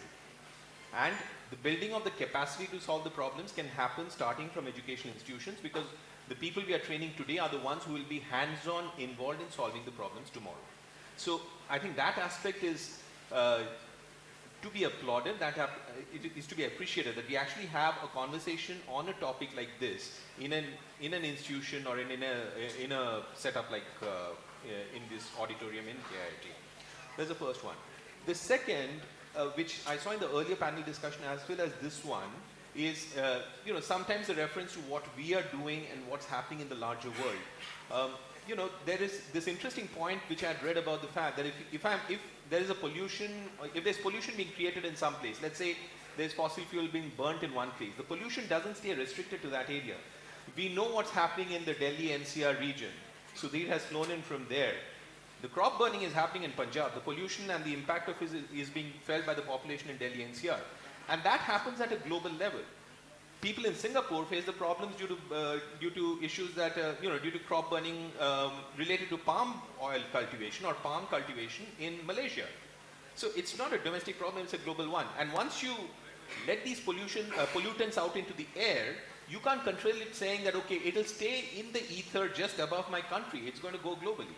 So the issues that we have, so while we're talking about the fact that, the problems were not created by us, yes, that angst has to be expressed. At the same time, we also need to aggressively push forward saying that we need to be part of a solution which is collective as well. There's this term called the NIMBY, not in my backyard, doesn't exist in the case of pollution. You may not have created the problem in your backyard, but the problem is probably going to come over to roost in your backyard unless you do something about it. That is also related to the problem of, the point about short term versus long term. What we are seeing in terms of pollution, maybe where I live or where you live, you may not be seeing it as being as much of an immediate problem as, say, Sudhir, who's living in the Delhi NCR area. But that in spite of the fact that it may be beyond eyesight, you need to be cognizant of the fact that the solution building, the capacity building, the sense of urgency around solving this problem has to start right from now. So it may not be a problem which was created in my backyard, but it is a problem that's likely to come to roost in my backyard. I remember reading an email on, I think, change.org sent out, there's this organization called change.org where petitions are floated. There was an email which was forwarded, or a petition which was forwarded by the Prime Minister of a country called Tuvalu. It's a country in the Pacific. They are saying we are literally going underwater. And if we, as a collective, if human beings as a collective do not address the problem of climate change, Tuvalu as a country will cease to exist within the next decade. Now, India as a country doesn't face this problem on such an immediate basis. But if Tuvalu is going underwater within the next decade, trust me, few decades down the road, we are going to have similar problems. I mean, we are seeing it in other forms. We are seeing unseasonal rains, we are seeing more frequent storms, we are seeing this changes in weather pattern and things like that. So the immediacy around the problem is something that needs to be appreciated and that needs to be addressed hands-on. So I'll take that as a segue into the next part of the discussion. I would request the panelists to take turns to kind of dive deeper into what their specific organizations and their specific industries do when it comes to addressing the problems related to sustainability. What are some of the specific challenges their industry faces and how they are going about tackling them? So maybe we go in reverse order and start with you, if you would like to take that off. Yeah, sure. So as I mentioned, I come from the medical device industry, right? And we talk about healthcare, Indian government is driving a lot of stuff on the healthcare, giving some subsidies and other things. So as we look at the whole sustainability, we look at the patient care, right? As a Boston Scientific, and we always look at how do we advance the technology so that the patients are really treated in a much faster way, and the recovery time is very less. I'll give you a small example, and you can relate in your, in your own life, right? Earlier, if there used to be knee surgery, right? You all know the knee surgery. That's a famous. I mean, the number of knee surgeries across the world and India is so high. The recovery or a hospitalization used to take at least for a knee surgery minimum of 15 to 20 days. Now, do you know how much the time now it takes? Just 2 days. The patient can walk after 2 days. So look at how the whole patient care have changed. And as a Boston Scientific, we implant stents in the heart to control the heart of the patient. Earlier, for a heart surgery, the recovery, do you know how many days it used to take? Any guesses? For a heart operation? At least 30 days. Now, the recovery time is 15 days. So how is this all possible? So that is about the sustainability of human life, right? So as an organization, we focus. In India, we have an R&D team of around 500 people between Gurgaon and Pune. And people think that in R&D, right, and this is more relevant for students, as a medical device company, people think that, oh, you'll have all doctors. But interestingly, we don't hire doctors alone. We hire engineers. There's an interesting element which I want to share is, I want people to create an awareness to really take this industry to the next level. And medical industry is always challenging because there is lack of doctors, the lack of the whole medical practitioners, given the rise in the population. If you have to deal with certain rise of population and have a sustainability of the healthcare, we need more healthcare practitioners. So interestingly, we hire people with mechanical engineering background. We hire people with electrical engineering background. The reason you might be wondering why we are hiring it is, human body is like an automobile industry. If you relate, right? Automobile, the car, any motor works on an engine. And interestingly, human body has much more complex engine than anything else, if you relate. So the interesting element I'm trying to share with you guys is that medical industry also needs the technology here, right? So we hire mechanical engineers when we look at how do we increase the heart rate of the pump. There's a pump in each of us. How do we really, make that work? There are critical patients which will see that, their heart rate becomes very fast, and that is controlled through an called the pacemaker. And in a lot of heart patients, we insert a chip. And that's a very interesting element which people should know. That chip now has a battery in it. So it is installed in the heart of the patient. And the chip actually signals and sends the signal to the phone. There is an app in the phone. That phone automatically calls the doctor, telling that in the next 10 minutes, this person will get a heart attack. Look at the healthcare of advancement of not just implanting a device, but using the technology, you're actually enhancing the life of the patient. That is the sustainability of a human life. So from a healthcare point of view, there are a lot of things we are driving. That is how you're advancing science for life. That's what we call, right?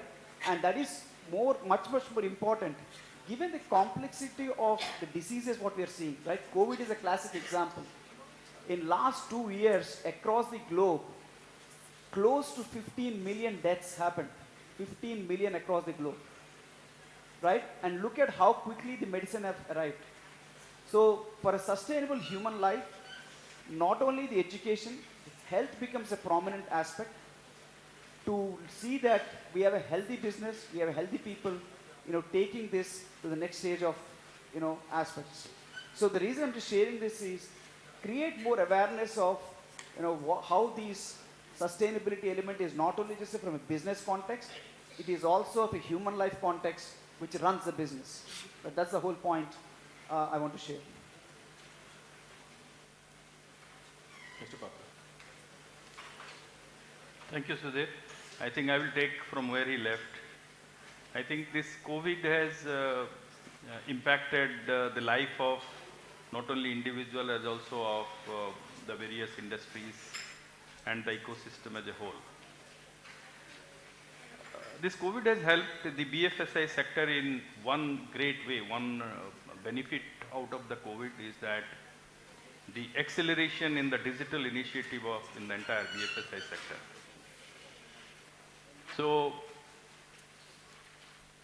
if I relate to my starting career, when we were the bankers, so everything was on papers, ledgers, vouchers, currency notes, everything dependent on paper. Today, I think most of the BFSI segment, they have migrated to a digital mode.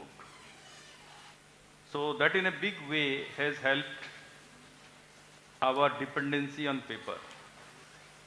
That is on the front line. In the back end, when we used to look at meetings, approvals, assessments, sanctions, everything used to be through paper. Today, I think everything is happening digitally in a virtual mode. There is no paper. There is no files which is moving from desk to desk. So by consuming less paper and the digital mode of transacting business as a whole has helped all the industries. As I am representing BFSI, I am saying the banks and other financial services sector has also made a big push towards the digital mode of delivering services. Coming back to the thing, I think the previous panel has also addressed how finance is very important for development. So I will try to make it slightly simpler. When we talk about development, we talk about production. When you talk about production, we talk about manufacturing. For manufacturing, what is happening? Let us say, look at our state, Odisha. Where are the steel plants? Where are the aluminium plants? So these are all near the mines.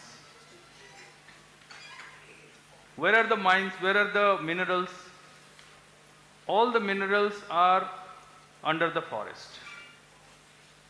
So if we want to develop, to have a steel industry or an aluminum industry, we need to mine the ore. To mine the ore, we have to cut the forests.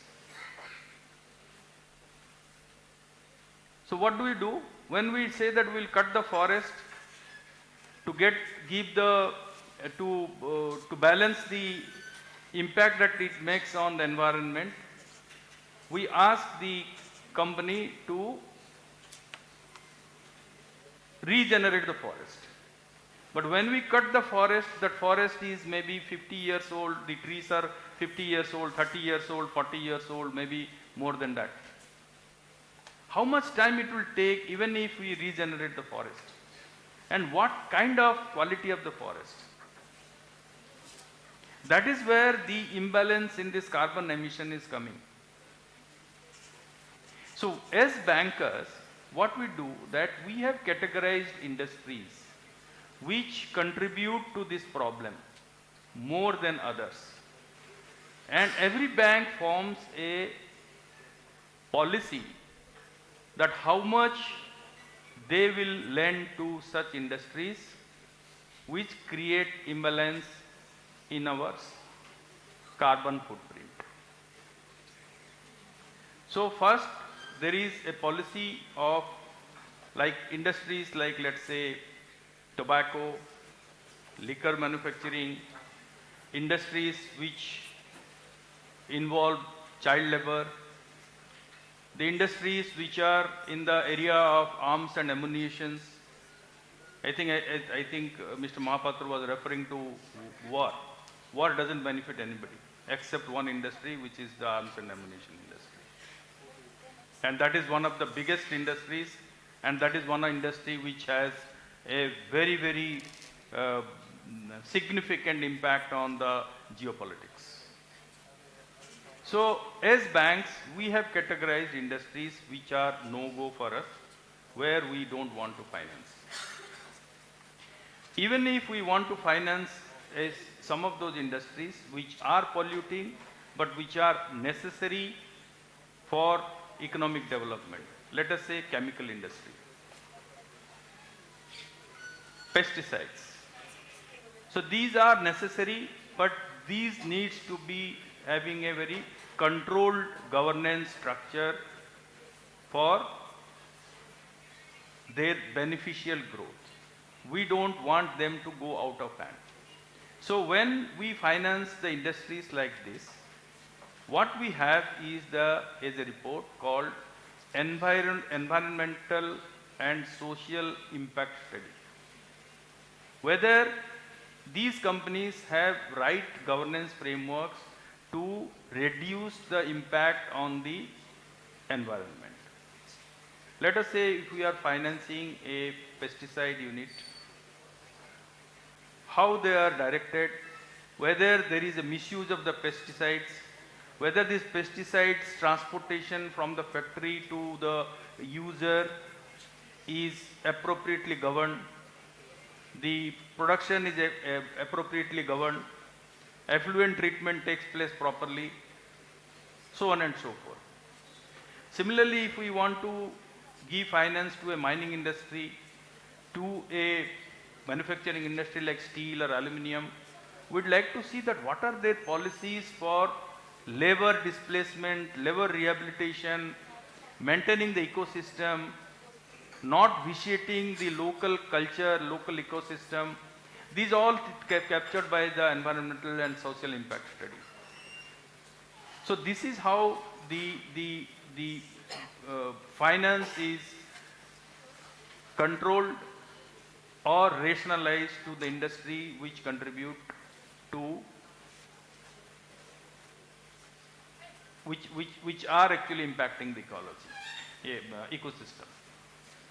So this is one. The other one is that for every development to be sustainable, it needs to be inclusive. The banks, earlier the focus of the banks was to mainly finance industry. In last couple of years, all the banks have tried to broad base their clientele, and they have tried to get into the bottom of the pyramid, and they have policies by making finance available to the underbanked and underprivileged classes of the society.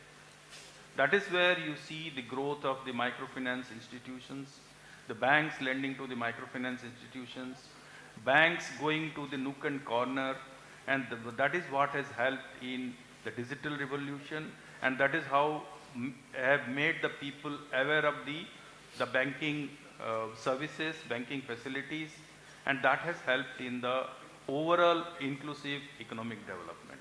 So these are a few points. I think there are a whole lot of things that the banks are practicing to contribute to this topic, but I will pause here for my next colleague. Thank you, Mr. Patra. And so I work in the mutual fund industry, and coming straight to the question of how sustainability or lack of sustainability is affecting the mutual fund industry. So the way we work is we create investment platforms for investors to create wealth, right? So that's our fundamental work. How do we create those portfolios? We create those portfolios through a team of research analysts and fund managers who analyze and research various organizations, companies, what is their business model, okay? Now, what the issue that we face with respect to sustainability is disruption of business models, okay? Now, if there is a particular, let's take the power sector for example, and let's say, so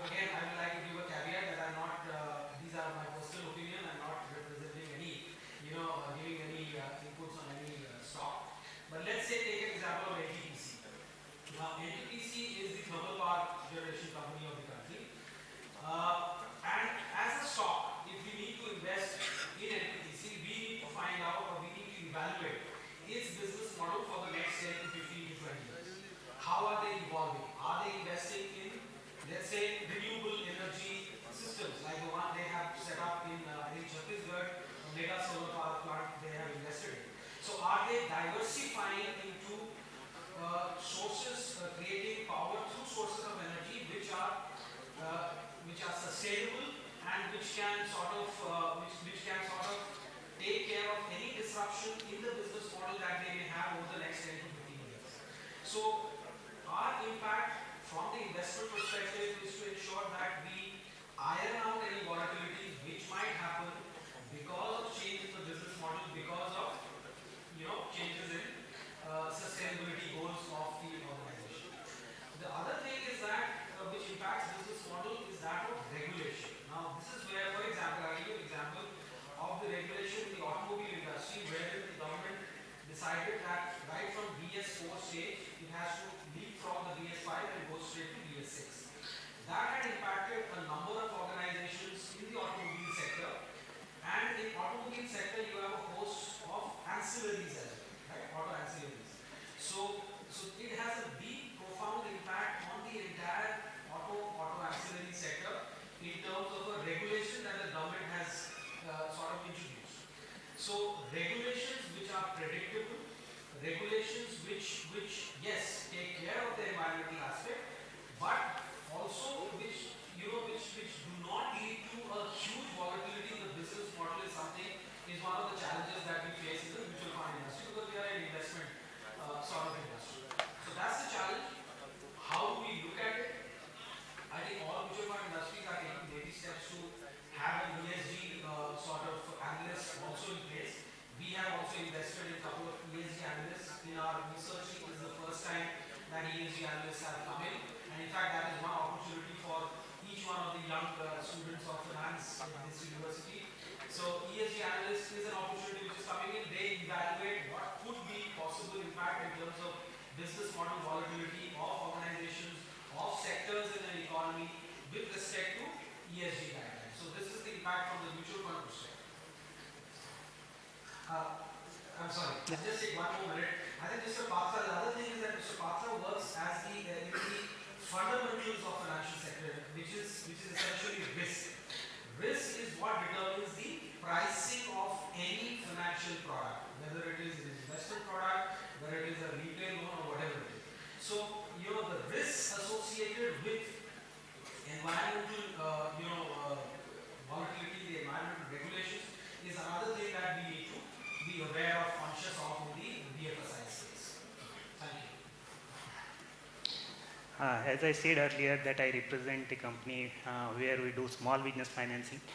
Here in this segment, the opportunity is far, far bigger than many of us in this room, sitting in this room, can imagine.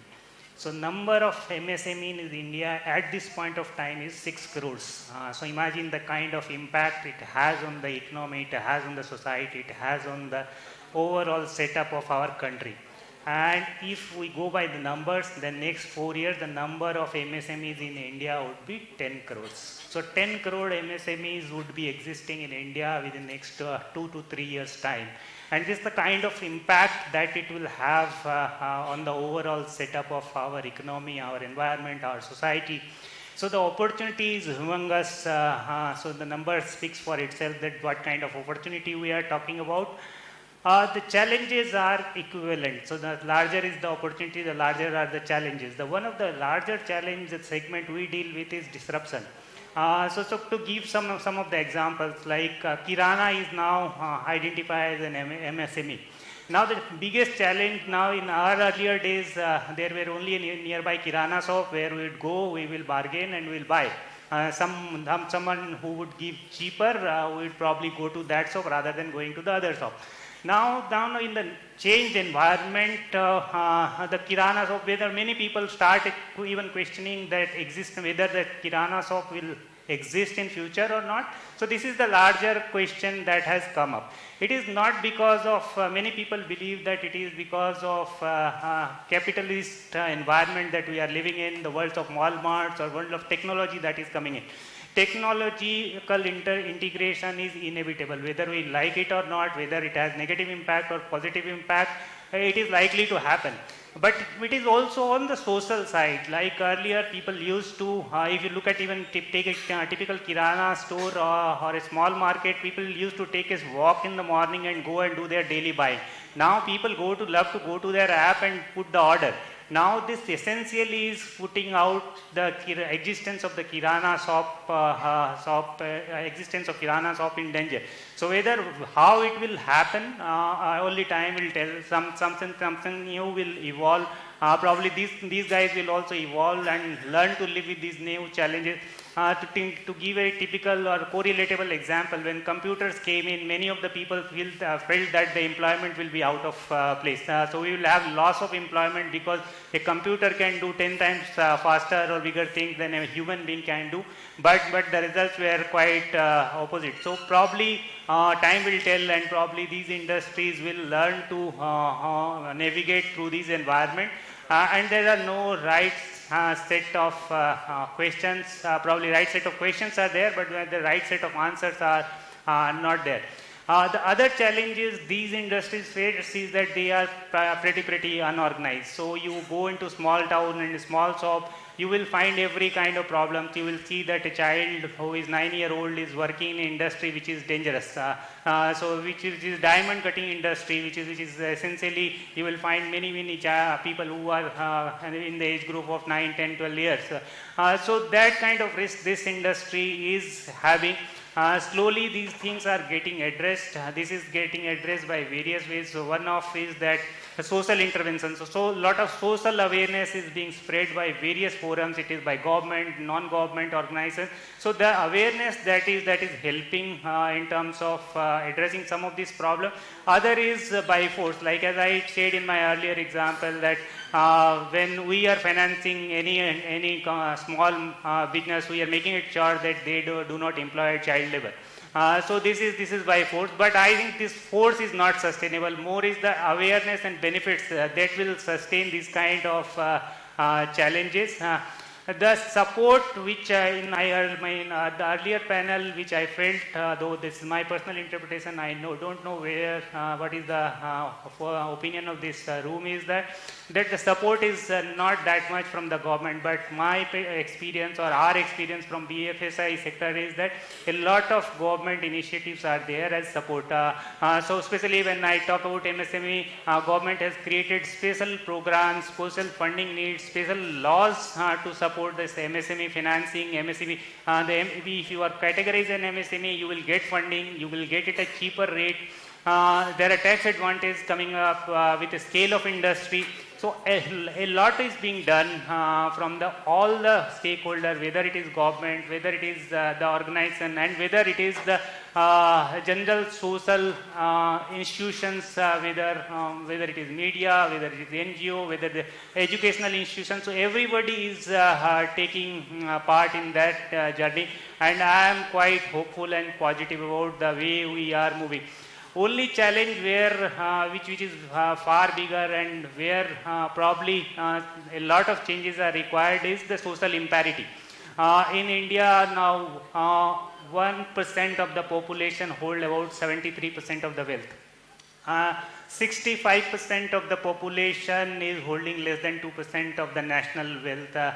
So this is where the disparity is, and which is quite unhealthy. With passage of time, with some amount of intervention, some amount of education will play a major role in changing this disparity. Because where the middle layer, which is within this 2% and which is 1%, which is holding about 73% of the wealth, and 65% which is holding less than 2% of the wealth, the 25% needs to expand, and it will expand by various ways, and education is one of the key factors which will expand this way and probably take this disparity out of the system. So these are some of my thoughts on the topic. Thanks, Kishore. So good set of points. Now to kind of circle back to, I think, a question which would be very relevant for the audience here is, so given all of this context and all of this background, how do students in the MBA program think of engaging with this whole developing space called sustainability, or how do they look at this whole domain of sustainable development and kind of dovetail it with the different industries, and therefore how do they prepare themselves to be a part of this emerging story, right? So I will take a shot at it from my industry and then the industry I currently work in, and I'll ask people to do a deeper dive from their perspective. So if you look at, I currently work in the renewable power generation sector.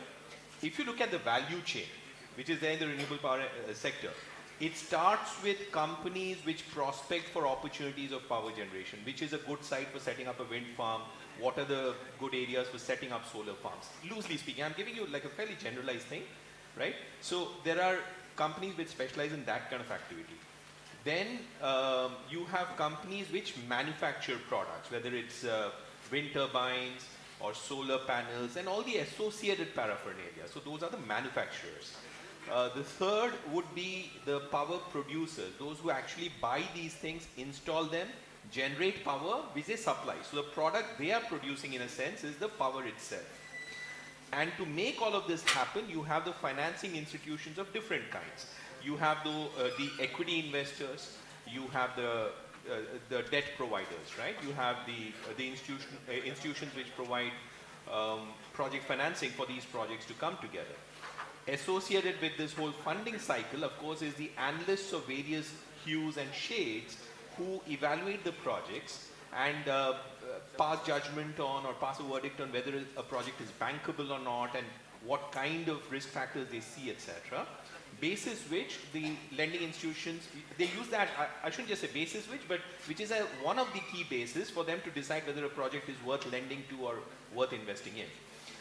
Aside from this, you then have the power which is being generated and then supplied into the grid, and then you have the buyers of that power, which could be either state-funded lending, state-funded institutions or public sector institutions, or they could be private institutions which are in the whole transmission and distribution space. So that's kind of the value chain, starting from identifying sources to setting, to producing the goods, which is the power generation equipment, to installing them, generating power and supplying it, to consuming it, and the different aspects of financing. And along the way, you have consultants or specialists of different shades who do viability studies of projects, who look at the risk factors associated with projects, etc. So these are the broad set of players who are there in this industry. Now, if you're looking at it from the perspective of a student who's focused on finance, you could look at opportunities in some of the financial institutions, right? You could look at an opportunity within one of those debt financing institutions where you look at funding opportunities, evaluate them. You begin by evaluating the actual reports which come to you, or evaluating the proposals for funding that come to you, and gradually move up the chain where you start, you start by preparing those reports for submission and approval, and eventually you go to a stage where you are part of the approval team itself. On the equity side, you look at investment opportunities from an equity investor perspective. If you are from one of those consulting firms, you are advising companies which have the money maybe, and you give them your inputs on whether certain projects are bankable or not. And so it continues. So you may, and if you're working for a manufacturer, you could be part of their corporate finance team. If you're working with a power producer, again, you could be part of their corporate finance team. So those are the kind of opportunities which exist across the value chain for the different kinds of players. So when you're looking at the renewable energy sector as a whole, you can say, okay, these are the kind of players who exist. Within each of these kinds of players, these are the opportunities which are out here, and that's how you evaluate it, broadly speaking. So that's one aspect of it. The other aspect to keep in mind is that given how things are evolving now, you really do need to come into the industry with a mindset of being able to learn things, then unlearn them when they become redundant, and maybe learn new things as you go along. So I've heard this term learnability or teachability, and that I must emphasize to you is increasingly important these days. So being finance focused, look at what the opportunities are, try to prepare yourself to be relevant for those opportunities. So that should kind of guide you towards the kind of courses you do, the kind of electives you take, the kind of research you do when it comes to looking for your first job out of campus. But keep in mind the factor of being teachable as you go down the road, because to stay relevant in a fast evolving space, you need to be able to learn, unlearn, relearn. Okay, so that's the context I set. Now I'll again request Kishore to kick it off from here in terms of what is it that students with a finance focus can do to prepare for the emerging kind of opportunities which are there so they stay relevant. So, as a student, probably these are the right times. So the kind of change, the kind of the space that we are in, this is probably one of the best times to be there. Where we are talking about $5 trillion economy, a large educated population. Till now, very healthy number of young population in the total population mix. So these are the very opportune times for anybody to venture in. So probably when people like us, when we look back, probably we always think that probably the opportunities were not as big as you are having now. Probably we could have done different things in our lives had we been in these times, or had we been aware about whatever can be done.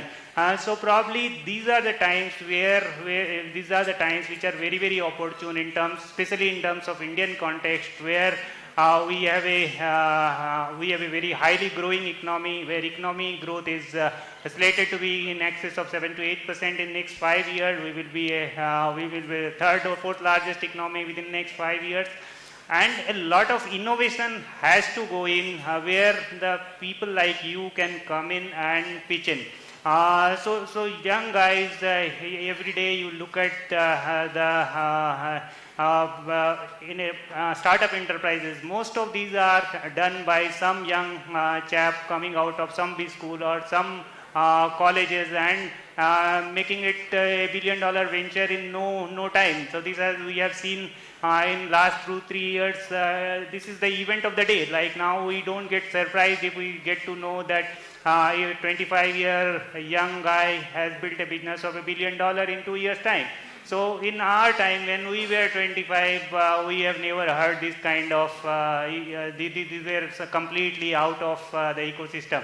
So these are the kind of times you are in, and the opportunities are far bigger than even we can imagine. The times are speaking for itself.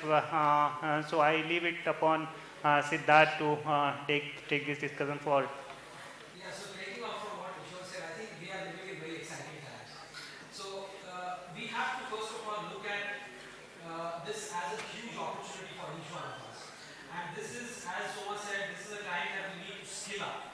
I mentioned earlier that it is the quality of the population which is very critical for the development of any economy and for sustainable development particularly.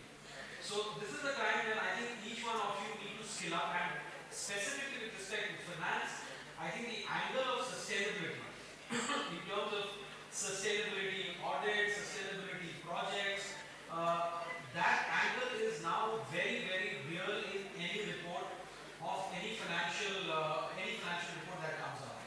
So this is something which is now part and parcel of any corporate. The sustainability reports are part and parcel of any corporate, and I think, and part and parcel of the financial reports of any corporate. So this is something that I think as finance students, each one of you need to skill up to, keep a sharp eye on. And as Kishore said, I think exciting times, a lot of opportunities, and it's just upon us how do we grab it in terms of being on the lookout for right skill sets. So, Mr. Karthik. I guess we are slightly behind the schedule, so I think my fellow panelists have already mentioned. I will just say one sentence. I think you people are in the exciting time. Every problem that you will solve has got enterprise value, and no decade than this is better for entrepreneurs. I would urge the students to have that entrepreneurial bent of mind, to start something new, to start to look for a small solution to be solved, which will turn out to be a big business. I know we are just sitting in between the lunch and most of you are hungry. I'll keep it very short, guys. People motivate by seeing that other success, but we should also understand one lesson, that there are a lot more failures also to understand. So success is not about just doing the right thing. We should also know that what not to do. Right? That's very important. People get motivated with $1 billion, don't run behind money, run behind knowledge, run behind innovation, creativity. Because challenges will exist. Don't think that the world will be the same. And as you come out to the corporate world, it will be a different world than what we are working. Because if I compare what our parents what the kind of jobs they used to do and what we are doing, there is no comparison. Believe me, when you guys come to the corporate, what the kind of work we are doing will be a lot more different to you guys. So learn things which not to be done, and also look at the innovation and creativity, what you can bring in. That's the value which you can, as a students aspiring to build something meaningful, that one quality is very, very important to have a more sustainable careers in your life, because career is now never going to be a kind of a straight line, and it's always ups and downs. So keep that in mind. That would be my advice to this generation. And I know that one suggestion I want to give to the faculty members here and the KIT or institute. For a sustainability, what is important is also the diversity. And diversity and inclusion. If people talk, there is a panelist and inclusion. But inclusion will happen when you have a diversity of thoughts. And as a leader, I promote a lot of diversity in the organizations I work for. And if you look at the panel, both the panel members are all male panelists. And nothing against the male community here, but it is important that we also invite a lot of CFOs. Women CFOs are there. A lot of women leaders are there. So to encourage the diversity, to start from the institute of college or a school, people should learn, and that's the value-based education what we miss. And each one of us, we travel the world, we see how other countries are driving values. And the values starts with our home. And these schools and colleges is a home for every student. So my recommendation or suggestion to the group next time, if you're inviting panelists, I would be more happy to see more women panel members than a male panel member, right? Again, no disrespect, I'm part of that male panel here, but one suggestion will be to please encourage more women leaders. When the girl students sitting here, they also want to aspire to be sitting here and talking next. That would be my submission. Thank you. Thanks everyone. With that, we'll open it up for questions. I know we are running over time, so maybe a couple of quick questions in case anyone has any. Hello sir, this is Dr. Patnaik once again. Okay. So this question to Mr. Narendra Patra sir. So during your initial speech you told that while sanctioning the money to the different industries, you go for the carbon credit points. So how you evaluate that carbon credit points at the time of providing loans to the different industry? What is the process? So we have a model when we do to these industries, we have a questionnaire on the basis of what has been their policies regarding effluent discharge, what kind of effluents they are discharging, what is their policy on water treatment, what is their policy on labor displacement. As I said, that how much real the afforestation they need to do, what quality of afforestation they are doing, what is their policy towards benefication of the labor, how much local employment they are giving. So these are the things that we look, and also as Sudhir was pointing out, we also look at diversity. So what kind of employment policies they are making. So these are the issues on the basis of which we give a score.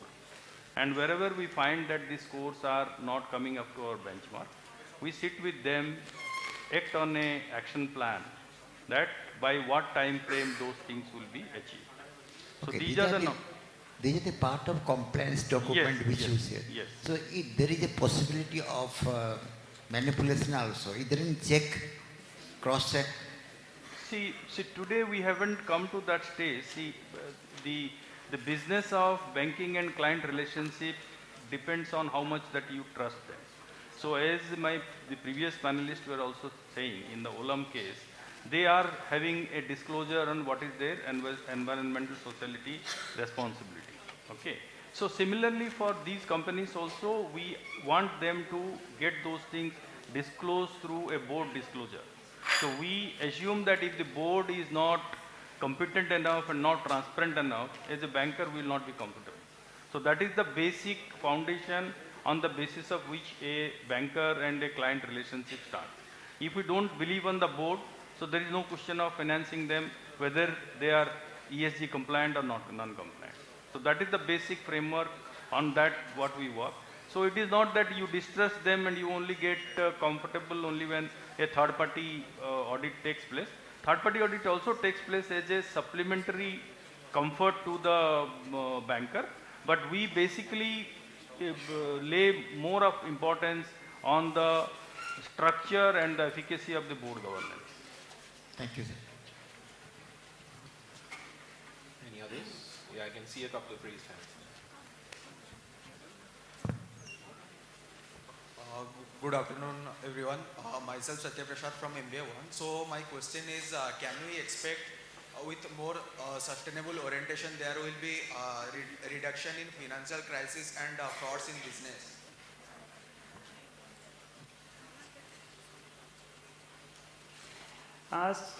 Of course, it is. So like as we deliberated that financial crisis, how do you define is different in different contexts. One context would be the general financial crisis, a Lehman Brothers kind of situation happens, which is definitely a governance issue. So Lehman Brothers does not happen every day, but that is the very generic thing. So those things can be avoided by good governance. So if you have a good governance kind of framework, then the chances of crisis in corporates can be avoided, which has an impact on the larger economies of that country, that sector, or the global economy. That can be to mitigated to that to some extent. So the governance is the answer for that. But having good governance does not ensure that there will be no failures, there will be no crisis. So there are many changes. The world is evolving very fast. So the crises will be there on the larger segment side, and how fast, how thick it will come in, nobody knows. So people get prepared, remain prepared for that. That is something which is beyond controllable. But where the larger crisis is there, where I touched upon while I was discussing, is that the disparity. This is a larger financial crisis where a small population is holding the large part of the wealth, and a very large population is holding a very small, minuscule amount of the wealth, which can create a lot of uncertainty. It can create social unrest. I'm talking like a socialist, which is I am not, but it can potentially it can create social unrest, where a segment would see that the other segment is too opulent, too wealthy. If you travel to Bombay, and recently started living in Bombay, you will find it extremely starking. So you will have a swanky, large building where who's and who's of the industry would stay, and just next to it there would be a basti. So this is not something which requires to be addressed. Slowly it is getting addressed. India's middle layer, which is middle class, we typically call, is expanding. Globally also middle class is expanding, but it is not expanding with the pace which the authorities or the leadership would like to take. It will take some time, but slowly and definitely we are into the right path. So I'll just probably add on to what Kishore said. One of the points about sustainability or unsustainability is the trade-off between need and greed. Okay? The moment need turns into greed, chances of unsustainability goes up significantly. Now you mentioned financial stability, and Kishore mentioned the Lehman Brothers crisis.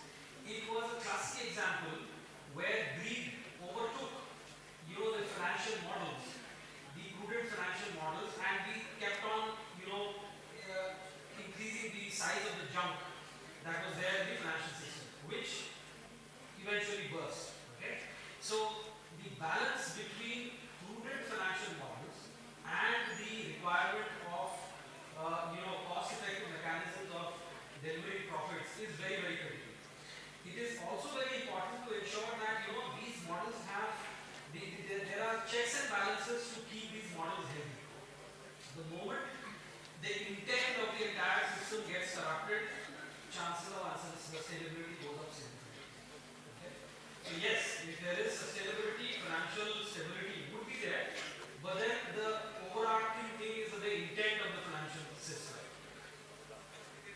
Thank you, sir. Thank you. I'm sure there are a whole bunch of questions, but I'll just hold it off for now because I've got very strong signals from here that we are already overshooting time. The idea of a panel discussion like this is to seed certain thoughts, right? So this is not the entirety of the conversation. This is the beginning of the conversation. Hopefully this triggers ideas in your mind which you then take up. We are available here even later today. So if you want to have follow-up discussions with us, either in groups or individually, happy to do that. And of course, like I said, hopefully this seeds the thoughts based on which further conversations and further introspection happens from all of you. So with that, I would like to bring this discussion to a close. Thanks for being an attentive audience and all the best with whatever you're planning to do.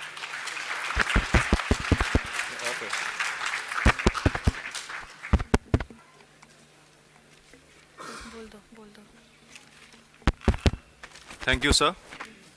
I would also like to thank all the panelists for being here with us today and sharing some insightful thoughts.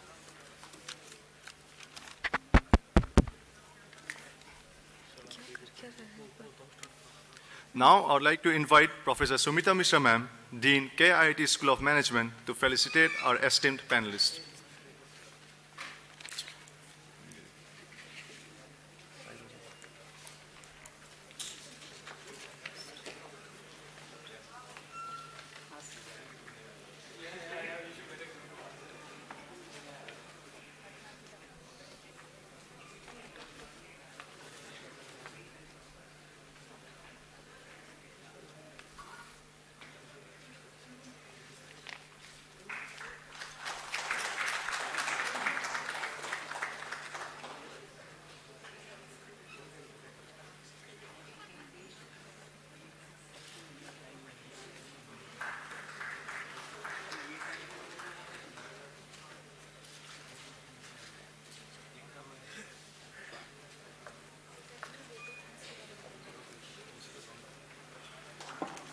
I would like to invite Dr. K.K. Ray, sir, convener of the conclave, to propose the vote of thanks.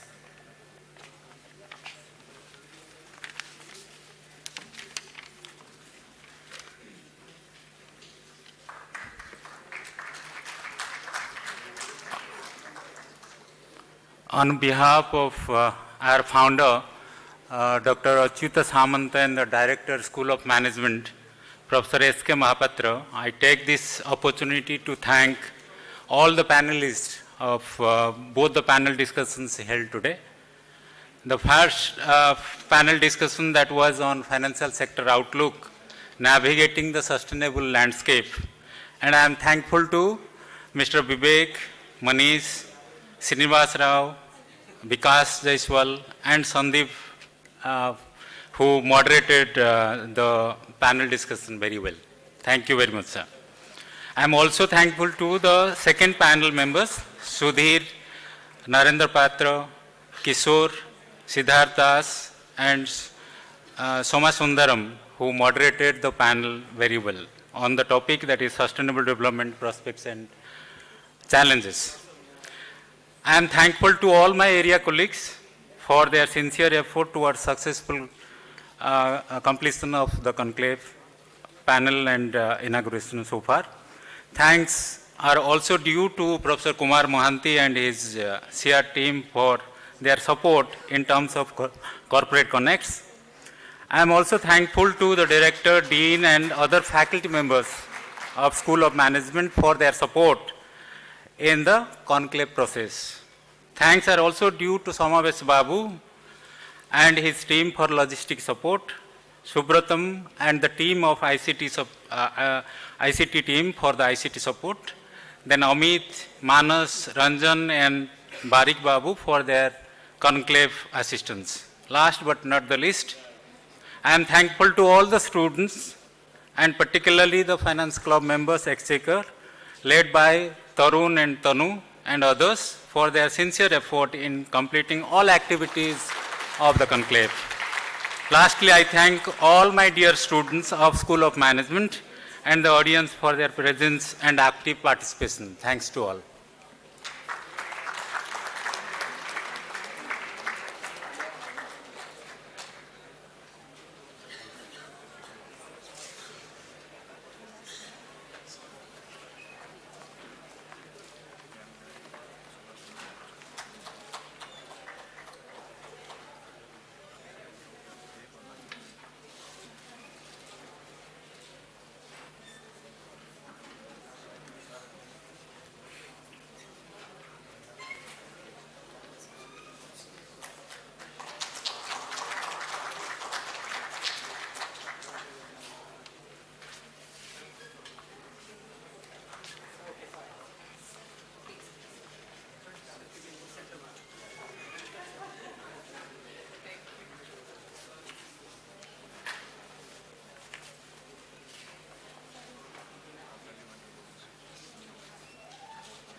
I would request all the corporate guests and faculty members to join us in the conference hall on the first floor.